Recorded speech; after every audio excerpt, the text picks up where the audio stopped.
धन धन सतगुरु तेरा ही आसरा। धन धन सतगुरु तेरा ही आसरा। आप देख रहे हैं फेथ वर्सेस वर्डिक्ट। मैं डॉक्टर मोहित इंसा, परम पूजनीय संत डॉक्टर गुरमीत राम रहीम सिंह जी इंसा के अनुयायी, उनकी सोच व सच्चाई इस प्रोग्राम के माध्यम से आप सभी लोग जानते हैं, सुनते हैं, समझते हैं। तो आप सभी का आज के इस लाइव डिस्कशन में बहुत बहुत स्वागत है जी। धन धन सतगुरु तेरा ही आसरा। साथ संगत जी, कई टॉपिक्स हैं आज हमारे पास। एक तो क्या है कि एक हाई कोर्ट में एक पिटिशन फाइल हुई थी जिसमें दो परिवारों ने शादी को लेके आशीर्वाद मांगा था। वो पिटिशन के बारे में न्यूज़ उल्टी सीधी चल रही है, उसके बारे में आपको जानकारी देंगे। दूसरा क्या है कि हमने कुछ चीज़ें जो ऑब्ज़र्व की हैं फ़िलहाल की मूवमेंट्स देख के, और कुछ पैटर्न देख के क्राइम का, कि जो यूपी के अंदर जो क्राइम पैटर्न शायद वैसा मैच करता हुआ दिखाई दे रहा है, उसके बारे में चर्चा करेंगे। तीसरा क्या है, सफाई अभियान को लेके जिस तरह से पैसा इकट्ठा हो रहा है और ये सफाई अभियान अलग अलग जगह घोषणा करना और ये सब नौटंकी करना, तो इसको लेके भी चर्चा करेंगे। और इसके बाद आखिरी में एक प्रेमी सेवक जो नया सेटअप खड़ा किया गया है, नया किया है, इसको लेके भी चर्चा करेंगे। तो सबसे पहले हम बात करते हैं कि जो रवि कुमार और अशोक कुमार की तरफ से एक पिटीशन डाली गई थी हाई कोर्ट में चंडीगढ़ में। और इस पिटीशन, इसके अलावा एक टॉपिक और रहेगा, मुझे याद आ गया। जो हाई कोर्ट में एक सुनवाई चल रही है पंचकुला दंगों को लेके, वो आज सुनवाई हुई है हाई कोर्ट में, उसके बारे में भी आपको जानकारी देंगे। तो क्या है कि रवि कुमार और अशोक कुमार दो लड़के थे जिनकी शादियां हुई और जिन्होंने एक पिटीशन डाली थी 1 साल पहले। और ये पिटीशन डाली थी, भाई हमें आशीर्वाद दिला दो और हमें आशीर्वाद चाहिए। और वो पिटीशन ख़त्म हो गई है, मतलब हाई कोर्ट से डिस्पोज ऑफ हो गई है। उसके बाद अखबारों में, चैनलों ने, कई उन्होंने खबर दी है, लेकिन क्या है कि अब उनको पता चल जाता है अभी खबर पेड़ है, क्योंकि जब अकल की जगह भूसा भरा हो तो फिर खबर से दिख जाता है अभी कितनी नॉलेज है और कितनी नहीं है। एक्चुअल में वो पिटीशन क्यों लगाई गई थी और उस पिटीशन को किस तरह से लगाया गया था। भारत के कानून में, या भारत के संविधान में कह लो, कानून में एक प्रावधान है कि जो प्रथा चलती आ रही है लंबे समय से, जैसे किसी तरह की शादी करने की प्रथा है। मान लो किसी की, कोई कहता है जी पहले पेड़ के साथ शादी करी जाती है, फिर शादी होती है। किसी का फेरे लेने का सिस्टम है, किसी का वो गुरु ग्रंथ साहिब के क्या कहते हैं उसे, लावा लेने का है, नंद कारज कह देते हैं। किसी के निकाह होता है मुसलमानों में। ऐसे अलग अलग तरह से शादी की प्रक्रियाएं हैं। तो भारत के कानून में एक नियम है कि अगर कोई भी प्रक्रिया लंबे समय से चल रही हो तो उस प्रक्रिया के तहत कोई शादी करना चाहता हो तो वो शादी करवाना कानूनन उसको अधिकार है और कानून को उसमें उसकी मदद करनी चाहिए। तो डेरा सच्चा सौदा 1948 में बना और उसके लगभग 20 साल बाद ये कानून बना।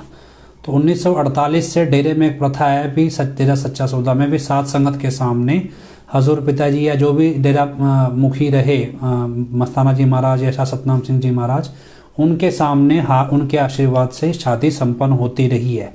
तो इस कानून के तहत डेरे की सात संगत मतलब इस कानून के दायरे में आती है। भी वो चाहे तो इस कानून के तहत कोई भी जो लड़का लड़की है वो शादी कर सकते हैं और कानून का फर्ज है इस दायरे में उनकी शादी करवाना। और इसे हिंदू मैरिज एक्ट सेक्शन 3, ये कानून में अगर आप पढ़ना चाहें तो इसमें कानून लिखा है हिंदू मैरिज एक्ट सेक्शन 3। तो उसके तहत ये शादी कानूनन जायज़ है। अब उस कानून की पालना करने के लिए हाई कोर्ट में एक पिटीशन लगी भी, इस कानून के तहत हमारी शादी हजूर पिताजी के आशीर्वाद के तहत तय होनी चाहिए। ये दो परिवारों ने दावा किया। तो उसमें कोर्ट ने कहा भी, उसमें सरकारी वकील जब दलील देते रहे तो पहले तो समझ आ रहा था भी कोर्ट का, क्योंकि अब हाई कोर्ट चंडीगढ़ का तो आपको पता ही है कैसी है। फिर भी चलो, उसमें 2 बार जज बदले गए 1 साल के अंदर उसकी सुनवाई में। जज जो पहले जज थे उन्होंने जानबूझ के 5-6 महीने, 3-4 पेशियां तो वैसे ही टपा दी। और उल्टा 1.5 साल से ऊपर हो गया इस पिटीशन को, शायद, हाँ 1.5 साल के आसपास भी ऐसे टपा दी। ये 3-4 पेशियां भी, हाँ जी ये होगा, ऐसे होगा, वैसे होगा। आखिर फिर ये पिछले साल 1 जून से यूपी वाला आ ही गया। अब यूपी वाला आ गया, अब इसको तो वो गुरु मानते ही नहीं है। तो उन्होंने इस बार क्या किया, जब हाई कोर्ट में सुनवाई हुई तो उन्होंने बोला जी ऐसा है भी इस बंदे को तो हम गुरु ही नहीं मानते, तो इस बंदे से आशीर्वाद दिलवा के हमें लेना क्या। कि जब कोर्ट ने कहा भी ठीक है अब तो आशीर्वाद खुल्लम खुल्ला मिल रहा है, तुम्हें अलग से लेने की क्या ज़रूरत है कोर्ट के थ्रू, तो जाके ले लो। तो फिर वकील ने कहा इनके भी ये तो बंदा ही नकली है जी, इसको तो नकली ही मानते हैं, इससे तो आशीर्वाद लेने का तुक ही नहीं बनता। और जब ये बंदा नकली है और कोर्ट जब तक ये नहीं कहेगी भी ये नकली है कि असली है, तो ये आशीर्वाद दिलवा भी दोगे तो कोई कानून तो हुआ ही नहीं। तो बेटर है जी हमारी याचिका हमें वापस दे दो, हमें इस पर कार्रवाई चाहिए ही नहीं। जब हाई कोर्ट सुनना ही नहीं चाहती भी ये नकली है या असली, तो फिर हमें आशीर्वाद के कैसे क्या फ़ायदा लेने का। तो ये कह के उन्होंने पिटीशन वापस ले ली। तो कोर्ट ने उसमें अपने ऑर्डर में लिखा है भी ये पिटीशन जो है वो याचिकाकर्ता ने वापस ले ली है, ना कि रद्द की गई है। और उसमें जब रद्द की जाती है तब डिसमिस्ड लिखा जाता है भी डिसमिस हो गई है, भी ये इसमें कोर्ट ने सुनवाई ख़त्म कर दी है और इसमें कुछ नहीं हुआ। अगर उसकी मान ली जाती है तो अलाउड लिखा जाता है, और अगर मैटर बीच में रफा दफा हो जाए तो उसमें डिस्पोज लिखा जाता है। तो जब पिटीशन वापस ले ली तो पिटीशन को डिस्पोज कर दिया गया। तो ये पिटीशन डिस्पोज हुई है। अभी क्या है कि एक प्राइम एशिया है, दैनिक भास्कर ने बकवास खबर चलाई है, हालांकि हमने आपको दे दी थी। वो क्या है कि उनको 4 पैसे खिला दो, उन तो जैसा जो पैसे खिलाएगा उसकी तरफ नाचने लगेंगे। तो ज़्यादा पैसे मिल गए होंगे इस बार, ज़्यादा नाचने लगे थोड़ा। हालांकि ये नहीं बताते हाई कोर्ट के अंदर ये मना ही कर दिया, इसको गुरु मानने से इनकार कर दिया उन्होंने भी ये हमारा गुरु है ही नहीं, हम क्यों लें इसका आशीर्वाद। अब तो कोर्ट दिलवा रही थी भी जाके ले लो, अब तो उन्होंने मना कर दिया भी हमने लेना ही नहीं, हम तो अपनी पिटीशन वापस लेंगे। तो ये मसला हुआ था रवि कुमार वाली पिटीशन में। तो आप कन्फ्यूज़न में ना रहे। बाकी क्या है कि एटम ब्लॉक के भगत कुछ ज़्यादा ही हैं जो ज़्यादा चिल्लाते हैं। इसके अलावा एक सफाई अभियान को लेके बात चल रही है।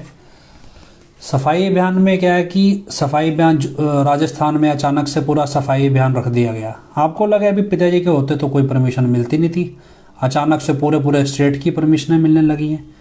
एक्चुअल में क्या है भी ले दे के इनके पास 60-70 हज़ार आदमी हैं, वही 60-70 हज़ार आदमी कहीं भी घुमा लो। बाकी मनरेगा के वर्कर, लेबर चौक से चुप के वर्कर कर करके मुश्किल से 1 लाख लोग इकट्ठा कर पाते हैं। अब उन 60-70 में से 40-50 हज़ार लोगों को इन्होंने राजस्थान में भेजना होगा। अब 40-50 हज़ार पूरा राजस्थान में कहाँ कहाँ फिट आएंगे आप अंदाज़ा लगाओ। तो लगभग एक डिस्ट्रिक्ट के अंदर 1000 से 2000 आदमी होगा। अब 2000 आदमी पूरे डिस्ट्रिक्ट में कोई मायने, कोई उसकी पहचान नहीं है, कोई आइडेंटिटी नहीं है, बस इनको भेजना है। तो लेकिन क्या है कि परमिशन वो करें ना करें वो एक बराबर है, क्योंकि हरियाणा में क्या हुआ है 500-500 किलोमीटर दूर संगत को बुलाया गया, एक डिस्पेंसरी साफ़ कराई जो उन्होंने आधे घंटे में साफ़ कर दी, और उसके बाद 5-5 घंटे बिठाया गया और कुछ करवाया नहीं गया। तो यही काम राजस्थान में करना है। लेकिन इसके पैरेलल क्या है, ये जहाँ जो लोग नहीं जा रहे हैं उनकी नाम चर्चाओं में जाके पैसा मांग रहे हैं, जी हमें बसें भेजनी है और हमारे को पैसा दे दो। और एवरेज एक बस का पैसा 50,000 से 60,000 रुपये मांगा जा रहा है कि अगर आप नहीं जा सकते तो जो जा सकते हैं उनके लिए पैसा दे दो। अल्टीमेटली जाना किसी ने नहीं है, पैसा सबने इकट्ठा करना है। इधर क्या है भी सबको डिस्ट्रिक्ट दे तो दिए गए, लेकिन वहाँ की स्थानीय संगत भी रहेगी, तो मुश्किल से 500,000 आदमी कैमरे के ऊपर वैसे ही 5,000 लगता है। तो वो क्या है 2-4 जगह स्क्रीन लगा के यूपी वाले ने नौटंकी कर देनी है, लेकिन उसकी आड़ में पंजाब हरियाणा में जगह जगह जाके जो 45 मेंबर पैसा मांग रहे हैं 50,000 पर बस का। इसके अलावा जो लोग फ्री है, लेबर क्लास वर्कर है, उनको ज़बरदस्ती बस में बिठा के बोल रहे हैं जी आपको 100 रुपये मिलेंगे, 200 मिलेंगे, जाना जाना फ्री है, खाना पीना फ्री है, आपने जाके आना है। ज़्यादातर संगत को जानबूझ के जयपुर भेजा जा रहा है, ना कि बाकी शहरों में, क्योंकि जयपुर के अंदर इसको कोई अपना बड़ा कार्यक्रम करना है। लेकिन आपको अचानक लगे भी ये इतनी सारी बसें अचानक से जाना और इस तरह से जिस चीज़ की सिग्निफिकेंस बनेगी नहीं, वो क्यों है? क्योंकि एक तरफ तो राजस्थान के इलेक्शन आने वाले हैं, तो इसलिए ये अपनी जगह जगह नेताओं से सेटिंग करना चाह रहे हैं। वे वो ये दिखाएंगे भी ये राजस्थान के लोकल लोग हैं, जबकि ये सारे बाहर से आ रहे हैं और लेबर क्लास बंदे हैं। कोई ऐसा नहीं है भी कोई बुद्धिजीवी या समाज में अच्छे सम्मानित लोग हैं, सब लेबर क्लास लोगों को ले जाया जा रहा है। लेकिन क्या है उधर से इलेक्शन को इनकैश करना है इन्होंने राजस्थान में, तरीके से बीजेपी का प्रचार करना है। सेकंड क्या है कि क्योंकि अभी हम लोग कई ब्लॉकों ने बताया कि हमारे तो बसें फ्री में जा रही हैं भी यहाँ से सारी, तो इतनी मूवमेंट जो इतने शहरों से चलती है, जैसे हरियाणा के गांव-गांव में ये चली और हरियाणा के सफाई अभियान के जस्ट बाद कोर्टों के अंदर बम की अफवाह, फिर कई जगहों पे ग्रेनेड मिले, कहीं कारतूस मिले। तो ये सब क्या है कि ये भी संभावित है, क्योंकि जिस तरह से हम देखते हैं भी डेरे की मैनेजमेंट का ओपन लेवल पे क्राइम क्रिमिनल एक्टिविटीज़ में अब साफ दिखाई देता है। तो पॉसिबल है कि सारी मूवमेंट के आड़ में कोई बड़ी स्मगलिंग कर रहे हो सकता है ड्रग्स की कर रहे हो, क्योंकि पहले भी इन्होंने गांधीनगर जाके नाम चर्चा करके आए स्पेशल यहाँ से संगत ले जाके, और उसके बाद पता चला वहाँ से हज़ारों करोड़ की हीरोइन स्मगल हो रही है। तो ये कोई पता नहीं है भी ये स्मगलिंग कर रहे हो, और उसकी आड़ में तभी इनको इतना पैसा दे कौन रहा है भी ये सब फ्री में कराने के लिए सब कुछ। तो ये चीज़ ध्यान रखना भी सफाई अभियान की आड़ में स्मगलिंग भी हो सकती है, और कल को आप जिस बस में ट्रैवल कर रहे हो पता लगे आपकी बस की छानबीन हुई तो आपके वहाँ से सामान निकला और पता लगे जी जिम्मेवार खिसक गया, और आप ये सफाई देते रहो भी ये सामान कहाँ से आया आपकी बस में आपके पास, तो आप फंस जाओ। तो थोड़ा इस चीज़ पे अगर आप जाएं भी तो चौकन्ने रह के जाएं। इसके अलावा क्या है कि ये किसने चलाया, प्रेमी सेवक। अच्छा, पर बस 80,000 रुपये भी कह रहा है कई जगह जी। ये किसने चलाया, प्रेमी सेवक। असल में क्या है कि जब आप पंजाब में जाओगे, परम पिताजी अक्सर एक बात कहा करते हैं भी डेरा जो है अपना सज्जरा सच्चा सौदा ये सभी धर्मों का साझा है, लेकिन परम पिताजी अक्सर क्या करते हैं भी एक संस्था है जिसका नाम है आरएसएस, राष्ट्रीय स्वयं सेवक संघ, ऐसा कुछ नाम है।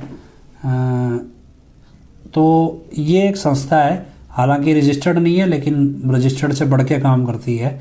ये संस्था क्या करती है, पिताजी परम पिताजी कहते हैं भी इस संस्था से अपने तालमेल नहीं है, क्योंकि ये संस्था का जो मिशन है वो डेरा सच्चा सौदा के बिल्कुल उल्टा है। और तब परम पिताजी बताया करते हैं भी ये संस्था क्या करती है, ये तोड़ने का काम करती है, अपना काम है जोड़ने का। तो ये अपने बिल्कुल उल्टा इनका मिशन। तो इसलिए कल को अगर डेरे को कोई दुश्मनी, कोई डेरे का दुश्मन बनेगा तो यही संस्था बनेगी। तो अगर आपको नहीं ध्यान, बहुत से लोगों को याद भी है, जब 2002 में गुजरात में दंगे हुए उसके बाद आरएसएस प्रमुख का एक ऑडियो स्टिंग वायरल हुआ, राष्ट्रीय स्वयंसेवक संघ है, हाँ, एक ऑडियो स्टिंग वायरल हुआ। और उस ऑडियो स्टिंग में ये सवाल भी पूछा गया भी डेरा सच्चा सौदा को आप कैसे देखते हैं। तो उसमें उन्होंने जवाब दिया कि जी डेरा सच्चा सौदा से पहले हम सिखों को अलग करेंगे, उसके बाद डेरा सच्चा सौदा को देखेंगे। पहले उनसे सिखों को अलग करेंगे, और उसके बाद 2007 में जो हुआ वो आप सबको पता है। और ये भी एक रिपोर्ट कहती है अभी आरएसएस, अकाली दल, एसजीपीसी और ये चौटाला पार्टी वगैरह, ये सब सारे बीजेपी, ये सब इकट्ठे हुए थे इस मसले को लेकर, डेरा से सिखों को अलग कैसे करना है। और इस सब के बाद 2007 में जो हुआ वो सब आपके सामने ही है। अब क्या है कि जैसे जब पंजाब में आरएसएस जाती है तो वहाँ उसको, आरएसएस को राष्ट्रीय स्वयंसेवक संघ नहीं कहा जाता, वहाँ उनको राष्ट्रीय सिख संगत कहा जाता है। नाम उसका आरएसएस ही है पर राष्ट्रीय सिख संगत कहते हैं वो। इसी तरह क्या है कि उनके यहाँ सेवादार वर्ड ये सब नहीं यूज होता, वहाँ वो खुद को स्वयं सेवक बोलते हैं। स्वयं सेवक मतलब अपनी सेवा खुद कर रहे हैं, खुद ही वो सेवा कर रहे हैं। ये सब कुछ इस तरह से, इसका कोई मतलब निकलता है क्या है पता नहीं। तो अब क्या है, कल को मान लो हजूर पिताजी ने क्या किया था, जब परम पिताजी के टाइम पे बंगीदास को सेक्रेटरी बोलते थे। अब इंग्लिश में सेक्रेटरी बोल देते हैं लेकिन हिंदी पंजाबी में बोलने में सेक्रेटरी आता है, तो सेक्रेटरी बोलते थे।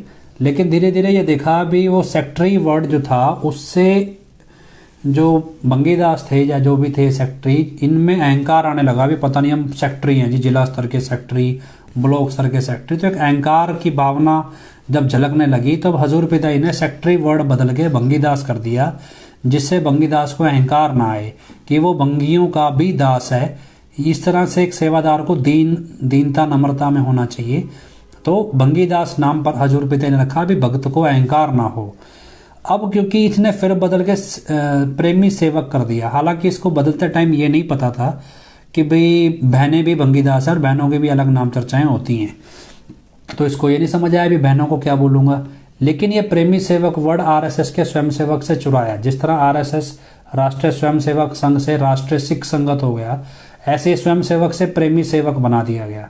अभी क्या है कि वो बोल रहा है भी बंगीदास अच्छा वर्ड नहीं है, ये हमने बदल दिया। क्योंकि क्या है कि एक तरफ तो मस्ताना जी महाराज के वचन भी सतगुरु की कोई निशानी रहने नहीं देगा, दूसरी तरफ ये आरएसएस के पैटर्न पे कल को ये बोले भी डेरा सच्चा सौदा की जगह राष्ट्रीय सच्चा सौदा कर दो और फिर डीएसएस की जगह आरएसएस लिखा जाए, तो कौन सी बड़ी बात है। क्योंकि जब आरएसएस के ही पैटर्न पे सारा काम हो रहा है, और ऐसा नहीं है, हमने आपको कई बार बोला भी आरएसएस की एक पूरी टीम काम करती है डेरे के अंदर, जो आरएसएस की आइडियोलॉजी के साथ, जिसको अभिजीत भगत बबलू है और डेरे के 2 डॉक्टर हैं, अशोक कुमार और उसकी वाइफ। तो ये सब पूरी टीम काम करती है स्पेशल आरएसएस की, जो ब्राह्मण है, यूजुअली सारे लोग इस टीम में ब्राह्मण हैं और ब्राह्मण पैटर्न के ऊपर सारे काम करते हैं। भी इनका ये दावा है कि दुनिया में ब्राह्मणों के अलावा कोई बंदा गुरु बन नहीं सकता, बाकी सारे ब्राह्मणों से छोटे हैं, इसलिए ज्ञान देने का काम हमारा है, हमें तुम खिलाओ, मांग के हम खाएंगे, और उसके अलावा भी हम, और बाकी जो काम करने के लिए दूसरे समुदाय बने हैं, हमारा काम सिर्फ इसका है, ज्ञान देने का। तो कोई सिख या कोई सरदार या कोई और बंदा गुरु नहीं बन सकता। इस पैटर्न को लेके ये पूरे इंडिया में चलते हैं, और उस मनोपली में, मतलब हम इसको कह देते हैं भी मांग के खाने वाले लोग हैं, जो भगवान के नाम पर मांग के खाने वालों का समुदाय है एक तरह का। हाँ, जरूरी नहीं है कि हर एक ब्राह्मण वैसा हो, मेहनत करने वाले भी हैं, लेकिन क्योंकि गुरुओं के इतिहास में ये टर्म जो है, जैसे गंगू ब्राह्मण है, ये इस तरह के लोग क्या हैं, ये अक्सर गुरुओं के दुश्मन रहे हैं। पर ऐसा नहीं है, बहुत से ऐसे ब्राह्मण भी हैं जो शरण में आते हैं संतों की और उनसे ज्ञान प्राप्त करते हैं, उनको ज्ञान होता है। लेकिन जो अज्ञानी स्वार्थी हैं आप, क्योंकि उनकी कम्युनिटी, जैसे आप दुनिया में दारी में कहते हैं भी हर एक मुसलमान आतंकवादी नहीं होता, उसी तरह भी हर एक ब्राह्मण मांग के खाने वाला नहीं होता, लेकिन ज़्यादातर गिनती जो है वो इन्हीं लोगों की दिखाई देती है, जो इस तरह के काम करते हैं, जो धर्म के नाम पे ठेकेदारी चला के ये सब कर रहे हैं। अब इस सारे पैटर्न के बाद आपको समझ में आए भी प्रेमी सेवक के सब कुछ, अब ये चल क्या रहा है। हमने आपको लास्ट बोला था अभी एक डॉक्यूमेंट्री आई है बीबीसी के ऊपर, उस डॉक्यूमेंट्री को आपने देखा है नहीं देखा मुझे जानकारी नहीं है, लेकिन क्या है कि एक तो वो बैन हुई है, लेकिन फिर भी बहुत सारे ट्विटर हैंडल्स पे बहुत सारे लोगों ने इसके लिंक्स पोस्ट किए हैं, तो किसी ना किसी लिंक पे वो मिल जाएगी आपको। फिर वो लिंक ब्लॉक हो जाते हैं, लेकिन कोई ना कोई लिंक लोग लगातार डाल रहे हैं, दूसरी पॉलिटिकल पार्टियों के लोग, तो उसमें कोई ना कोई लिंक आपको मिलेगा, आप देख लेना। मेरे पास अभी कोई लिंक अवेलेबल नहीं है, और जो है वो ब्लॉक हो गए हैं। किसी पॉलिटिशियन ने एक ट्विटर पर डाला था उसमें, तब तो वो चल रही थी, बाद में वो ब्लॉक हो गई, तब मैंने देख ली थी। जब आप उस डॉक्यूमेंट्री को देखेंगे आपको एक चीज़ समझाई गई है, उसमें समझाई नहीं गई, अपने आप समझ आ जाएगी देख के, मतलब वो इस तरह से बनाई गई है भी आपको खुद ब खुद समझ आ जाए देख के। उसमें एक पैटर्न है क्राइम का, एक पैटर्न क्या है, या फिर ये कहें भी एक तरह का घटनाक्रम जो है उसकी एक चेन है। जैसे मान लो बाबरी मस्जिद ढाई गई, उसके बाद गोधरा के अंदर जो कार सेवक थे उनको रेलवे ट्रेन के अंदर जिंदा जला दिया गया, उसके बाद गुजरात में दंगे हुए, और उसके बाद फिर इलेक्शन हुआ, और इलेक्शन में दंगे में जिसका नाम आया वही इलेक्शन में जीत गया। तो ये पैटर्न दिखाया गया। अब इसी पैटर्न को जरा आप यहाँ पे समझो। जून जुलाई के अंदर अचानक, अप्रैल के अंदर अचानक से, या अप्रैल से पहले कहें भी 2021 की शुरुआत से ही एडम ब्लॉक ने यह दावा करना शुरू कर दिया भी फेथ वर्सेस वर्डिक्ट वाले, अगर कल को पिताजी आके कह दे भी मैनेजमेंट सही है, तो भी फेथ वर्सेस वर्डिक्ट वाले पिताजी को गलत बता देंगे, लेकिन खुद को गलत नहीं मानेंगे। ये दावा उन्होंने जनवरी 2021 से लगभग शुरू कर दिया था। अप्रैल आते आते कानून हरियाणा सरकार ने बिना किसी कमेटी की सिफारिश के कानून में बदलाव किया पैरोल को लेके, और उस बदलाव के तहत जून के अंदर यूपी वाला अचानक से पैरोल पे बाहर आ जाता है। तो जब हमें लगता है भी ये बंदा नकली है तो हम इसका शोर मचा देते हैं। उनको ये एक्सपेक्टेड नहीं होता, उनको लगता है भी हम काबू कर लेंगे, लेकिन चलो ये नकली है तो है, ये तो मान रहे हैं, बहुत से लोग मान रहे हैं। जब इस चीज़ की बात उठी तो ये डिफेंसिव मोड में उतर आए, डिफेंड करने लगे। लेकिन इसके पैरेलल एक और चीज़ हुई, इसके पैरेलल पंजाब में एक सिख लीडर भी आया। उस सिख लीडर का नाम था अमृतपाल। भी उसी टाइम ये अचानक से दुबई से आता है और अचानक से पंजाब के अंदर फ्लरिश हो जाता है, और मीडिया में बड़े इंटरव्यूज चलते हैं, सब कुछ चलते हैं। ओवर द टाइम वो सिख कम्युनिटी में अच्छा अपना स्पेस बनाता है, लेकिन पैरेलल उसका एक राइवल भी उतरता है, विक्की जोसेफ ऐसा कुछ नाम, एक और व्यक्ति आता है, तो क्रिश्चियन नाम है लेकिन सिख ही है वो भी आता है अचानक से बीच में। लेकिन फिर भी अमृतपाल एक अच्छी खासी इमेज बना लेता है। फिर ये जब दूसरी पैरोल पे आता है तो ये सुनाम का पंगा खड़ा करता है, और सुनाम का पंगा खड़ा करने के बाद उसका रिएक्शन भी अमृतपाल की टीम की तरफ से आता है। अब ये इसने सलावतपुरा का पंगा खड़ा किया। सलावतपुरा का जब पंगा खड़ा किया तो भी अमृतपाल का रिएक्शन मीडिया दिखाता है। विक्की थॉमस, जी मैं भूल जाता हूँ बार बार, तो विक्की थॉमस उसका एक तरह से पैरेलल राइवल बन के अमृतपाल का भी उतरता है। लेकिन अभी इधर से अमृतपाल की ग्रोथ दिखाई दे रही है, इधर से यूपी वाले को मतलब तरीके से एस्टैब्लिश किया गया। लेकिन आज क्या है, इन दोनों को आमने सामने लाके खड़ा कर दिया। अब वो जबरदस्ती जानबूझ के उकसा रहा है किसको, सिखों को भी। देखो मैं तुम्हारे रोकने के बावजूद मैं सत्संग करूंगा, मैं इतना प्रसाद बांटूंगा। उसके बाद आईटी विंग को स्पेशल बोला गया कि भाई जो कई बार क्या होता है, कुछ गायक होते हैं जो अलग अलग सभाओं में गाते हैं, तो ऐसे में कुछ गायक सरदार भी होते हैं जो पगड़ी बांधते हैं। तो वो गायक कई बार डेरे में आके गा के गए हैं वो भी। तो कोई आ गया जिसको जैसे भी पेड आया, फ्री आया, शौक से आया या बुलाया गया, तो जानबूझ के आईटी विंग को बोला गया भी ये वाले वीडियोज वायरल करो जिसमें सरदार जो गायक हैं वो डेरे में आके गा कर गए हैं। तो उससे क्या हो रहा है भी ये उकसाओ, देखो जी सिख तो यहाँ पे गाने गाते हैं आके, मतलब यहाँ पे भजन गा रहे हैं और तुम सिख विरोध कर रहे हो। तो एक मतलब हर चीज आईटी विंग को दिखाई गई भी इस तरह से उकसाओ। उसके बाद जो वहाँ सलावतपुरा में किया उसका वो पिन्नियों का प्रसाद, ये सब वीडियो यूपी वाला डाल रहा है। फिर उसके वीडियोस को सचकों डाल रहा है, मच ना रीस कर, मतलब एक टोंट जितने भी उसने मारे उसमें प्रोग्राम में अपने, वो सारे टोंट के जो हैं वो उसके सामने वो बार बार सोशल मीडिया पे बार बार लाए जा रहे हैं यूपी वाले की तरफ से और उसके आईटी विंग की तरफ से। ये उकसाया जा रहा है। उधर से वो पैरेलल स्टेटमेंट जारी कर रहा है अपनी अमृतपाल, मतलब ये आमने सामने ला दिए। अब मसला क्या है कि बाबरी मस्जिद टूटेगी तभी तो गोधरा कांड होगा। अगर बाबरी मस्जिद को ना तोड़ा गया होता तो गोधरा कांड क्यों होता, और अगर गोधरा कांड ना होता तो फिर गुजरात के दंगे क्यों होते। इसका मतलब क्या है, एक इवेंट एक ट्रिगर है बाबरी मस्जिद। इधर से क्या है भी वो कहता है जी दूसरा सत्संग करके दिखाओ फिर सबक सिखाएंगे, ओपन बोल रहा है। उसके अलावा ऐसे भी इंटरव्यूज आ रहे हैं जो ओपन बोल रहे हैं भी हमने जी बम प्लांट किया था, हमने सुसाइड बॉम्बर प्लांट किए थे पहले, और ये सब प्लांट किए थे और लेकिन हम मार नहीं पाए, लेकिन हमें मौका मिलेगा हम फिर से मारेंगे। अब आप इसमें चीज़ समझो, यूपी वाले के जितने भगत हैं, एक वो है पंडित जी महाराज, वो भी पंडित जी है, देखो हम इत्तेफाक नहीं होता ना, ब्राह्मण देवता गिरिधर शर्मा। अब वो क्या लिख रहा है, वो क्या बोल रहा है, देखो जी ये मुस्कान तो मिल गई, ये तो सुसाइड बॉम्बर थी। अब ये सरदार बोल रहा है जी ये सुसाइड बॉम्बर हमने बना के भेजी। अरे पिताजी ने फिल्म में दिखाया, सड़क से उठा के हमने एक लड़की बनाई अपनी, उसको पाला पोसा, उसको संभाला, उसका इलाज करवाया। भी उस सरदार ने जो उनसे सुसाइड बॉम्बर बनाई थी वो कौन सा पिता ने लड़की बना के रखी थी अपनी। लेकिन क्या है कि उनको अपने अपने हिस्से की चीज़ दिखानी है और हनीप्रीत से अटेंशन हटाना है, जबकि हनीप्रीत एकमात्र वो लड़की है जिसको पिताजी ने सड़क से उठा के अपने साथ रखा और उसका इलाज कराया और उसको सहारा दिया, उसको रखा, उसको सिखाया, काम सिखाया, उसको पैसे कमाने लायक बनाया या अपने पैरों पे खड़ा किया और उसको साधु भी बनाया। तो ये सारी चीज़ें पैरेलल चल रही हैं। अब मीडिया के अंदर एक बंदा ओपन क्रिमिनल कॉन्स्पिरेसी की जानकारी दे रहा है, उसके बाद वो बोल रहा है कि मैं बॉम्ब से उड़ा दूंगा, और पैरेलल और कितने लोग बोल रहे हैं। लेकिन क्या यूपी में पुलिस प्रोटेक्शन मांगी गई?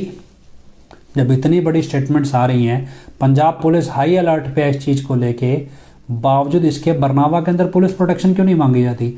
पुलिस प्रोटेक्शन के नाम पे बरनावा डेरे के पास एक नाका लगता है, उस नाके की पुलिस उठ के बरनावा डेरे के पास बैठ जाती है आके, 5-7 पुलिस वाले होते हैं ताकि उनको लंगर पानी वहां से मिल जाता है, उनको भी सहायता मिल जाती है। पैरेलल डेरे के अंदर मॉनिटरिंग, डेरे के बाहर उनकी मॉनिटरिंग रहती है। तो एक तरह से मतलब मैन पावर शेयर की हुई है, बफर किया हुआ है। अब उसको पुलिस प्रोटेक्शन नहीं कहते, पुलिस प्रोटेक्शन का मतलब होता है गनमैन। अब सरकारी रिकॉर्ड में तो Z+ सिक्योरिटी मिली हुई है, लेकिन प्राइवेट के हिसाब से मतलब वहां पे सिक्योरिटी में कमांडो एक नहीं है, हथियार वाला कोई भी कमांडो वहां पे है नहीं। इधर से इतने स्टेटमेंट्स जारी हो रहे हैं, जब स्टेटमेंट्स नहीं जारी हो रहे तब तो तुम इतनी सिक्योरिटी मांग रहे थे, अब जारी हो रहे हैं तब तुम सिक्योरिटी नहीं मांग रहे। इसका मतलब क्या, ये क्लैश जो है ये प्लान है। अब मान लो ऐसी स्टेज पे अगर कोई बाबरी मस्जिद तोड़ने जैसा ट्रिगर कल को प्लांट करे, उसके बाद गोधरा और उसके बाद दंगा और उसके बाद इलेक्शन, तो आपको दिख नहीं रहा एक सेटअप, ये प्रॉपर सेटअप है। या तो पंचकुला जो कांड होने से रह गया उसको रिपीट कराना है, दूसरा भी अब जब शाहीन बाग का काम हुआ, जब शाहीन बाग में धरना हुआ था, आपको ध्यान हो, ये भी उस डॉक्यूमेंट्री में दिखाया गया। जब शाहीन बाग में धरना हुआ उसमें बहुत सारी लेडीज थी जो भाषण देती थी। हमें जब ये बात, जब यूपी वाला आया, हमारे को भी किसी पुलिस वाले ने बोला कहता जी यूपी वाला आया, इसमें भी आपको अंदर करवाएंगे। हमने कहा भी हमें कैसे अंदर करवाएंगे? बोले वारदात ये करेगा, अंदर आपको कर देंगे, ये हमारा को लगता है। हमने कहा भी ये कैसे? कहते ये आपको सरकार का पैटर्न पता होना चाहिए। हम सोचते रहे, लेकिन जब ये डॉक्यूमेंट्री देखी तब हमें समझ आया कि शाहीन बाग के अंदर लेडीज़ जो थी वो भाषण बहुत देती थी। उसके बाद क्या हुआ कि दिल्ली में शाहीन बाग से दूर, थोड़ा सा दूर, 20-25 किलोमीटर दूर, जाफराबाद दिल्ली में जगह पड़ती है, वहाँ पे दंगे हुए। जब वहाँ पे दंगे हुए, उस दंगे की इन्वेस्टिगेशन में एक कानून बनाया गया, UAPA, unlawful activities prevention act. इस कानून के तहत शाहीन बाग में भाषण देने वाली लड़कियों को अरेस्ट कर लिया गया और 3-3 महीने, 4-4 महीने उनको जेल में रखा भी गया, जिससे वो धरना प्रदर्शन हमेशा के लिए दबाव में आ गया। जैसे ये दंगा हुआ, इस दंगे की आड़ में जितने भी एक्टिविस्ट थे जो शाहीन बाग को बैकअप दे रहे थे, उन सबको उठा लिया पुलिस ने। तो अल्टीमेटली शाहीन बाग वाला प्रोटेस्ट बंद हो गया। ये तो साथ में कोरोना लग गया, वरना तो CAA NRC अब तक लागू हो गया होता। अब इसी पैटर्न पे समझो भी, अगर ये यूपी वाला कल को ये कोई बाबरी मस्जिद प्लांट हो, फिर का कोई कांड प्लान कर लें, मान लो उदाहरण के तौर पे, हालांकि ऐसा हो ना हो कह नहीं सकते, उदाहरण के तौर पे मान लो ये दोबारा सत्संग लगा ले सलामतपुरा में जबरदस्ती सिखों को चिढ़ाने के लिए, वो आवेश में आके कोई डेरे की बिल्डिंग तोड़ दें, जिसे आप बाबरी मस्जिद से कंपेयर करो। बिल्डिंग तोड़ने के बाद उधर से उनका क्योंकि एक बड़ा प्रोटेस्ट चल रहा है, और एक आदमी तो उनका ये भी बोल रहा है भी ये प्रोटेस्ट सिर्फ दिखाने के लिए, असल काम तो कुछ और ही हो रहा है, और वो ओपन मीडिया में ये बात बोल भी रहा है। पैरेलल अगर मान लो उनके यहाँ कोई छोटा मोटा हादसा हो जाए, बस वो हो गया गोधरा कांड, और उसके बाद उनको दिया जाए फ्री हैंड। कितने के लिए? चलो 24 घंटे, 48 घंटे, 72 घंटे भी कर लो जो करना है भी, जैसा गुजरात के दंगों में हुआ जो दिखाया गया और डॉक्यूमेंट्री में दिखाया गया। और उसी पैटर्न के बाद सिखों के जितने भी एक्टिविस्ट हैं वो सारे बाहर होंगे, मतलब जितने भी एक्टिविस्ट होंगे उनको क्या होगा, पुलिस फोर्स या आर्मी उतार के या पैरामिलिट्री उतार के उन सारे एक्टिविस्ट को उठा के डाल दिया जाएगा जेल में। अब जब सारे चले जाएंगे जेल में तो वह रह कौन जाएगा? रह जाएगा SGPC और अकाली दल। अब सिखों के पास ले दे के वही मसीहा बचेंगे जो पहले थे। अब जितने SGPC और अकाली दल से अलग लीडर हैं वो सारे उस प्रोटेस्ट में शामिल हैं, और उनको उकसा के कोई वारदात करवा के उन सबको अंदर डालो। अब सिखों के लिए वापस से SGPC और अकाली दल मसीहा बन जाएगा। इलेक्शन होंगे, राष्ट्रपति शासन लगेगा, तो वापस से अकाली दल या BJP मिलके पावर में दोबारा आ जाएंगे। सिंपल सा पैटर्न है, और ये एक्सपेरिमेंट गुजरात में हो रखा है, ये एक्सपेरिमेंट दिल्ली में भी हुआ, असम का भी उस डॉक्यूमेंट्री में दिखाया गया, और बिहार में भी कुछ चीज़ें यूपी में भी दिखाई गई हैं। वो जब आप देखेंगे तो आपको पैटर्न समझ में आएगा। अब इस चीज़ को अगर हम इस तरह से भी मतलब समझने की कोशिश करें तो आपको समझ आया भी ये सब चल क्या रहा है, क्यों ये RSS के पैटर्न पे बार बार यूपी वाला काम कर रहा है। असल में ये पैटर्न टारगेट डेरा नहीं है। डेरा तो कह लो भी शेर का शिकार करने के लिए डेरे को बकरी बनाया गया है। अब क्योंकि जो पिताजी हैं वो बब्बर शेर हैं, अब ये BJP को भी पता है, ये RSS को भी पता है, भी काबू नहीं कर सकते, तो पिताजी की जगह इन्होंने पिताजी जैसा बना के एक बंदा, गधा कह लीजिए या जो भी कह लो, उसको पेश कर दिया है भी ये तो मार ही देंगे, क्या फ़र्क पड़ता है इसको। और इस सब के बाद अगर मान लो यूपी वाले को ना भी मारें और ये सारी वारदात हो जाए और यूपी वालों को कहीं भी तेरी पैरोल रद्द की जाती तो वापस जेल में जा, तब आपके पास ऐसा कौन सा तरीका है ये साबित करने के लिए भी सारी वारदात में पिताजी का हाथ नहीं है और ये बंदा नकली था? तब आप साबित कर पाओगे सारी चीज़, क्योंकि इसकी हर एक एक्टिविटी किसी ना किसी क्राइम को सपोर्ट कर रही है, डायरेक्टली और इनडायरेक्टली।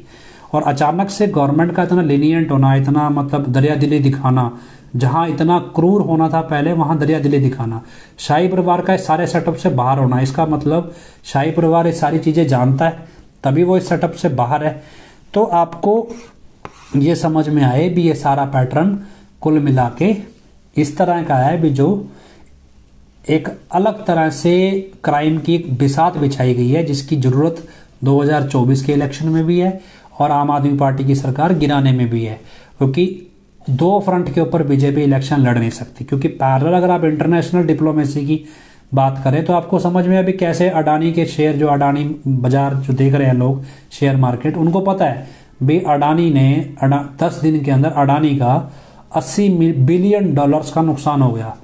$80 बिलियन। अब आप अंदाजा लगाओगे जो बंदा वर्ल्ड में तीसरे नंबर का अमीर आदमी था वो वर्ल्ड में 22वें नंबर पे पहुंच गया। तीसरे नंबर पे पहुंचने के लिए कितने लोगों का हक उसने मारा, कितने लोगों के लोग अपने कर्जों की वजह से जेल में गए, जिसका पैसा अडानी को दिया गया, और उसके बाद वो तीसरे नंबर पे पहुंचा। लेकिन जब गिरना शुरू हुआ तो 10 दिन के अंदर इतना नीचे गिर गया, इतना नीचे गिर गया भी इंडिया में भी वो अंबानी से नीचे आ गया, जबकि वर्ल्ड में तीसरे नंबर पे पहुंच गया था।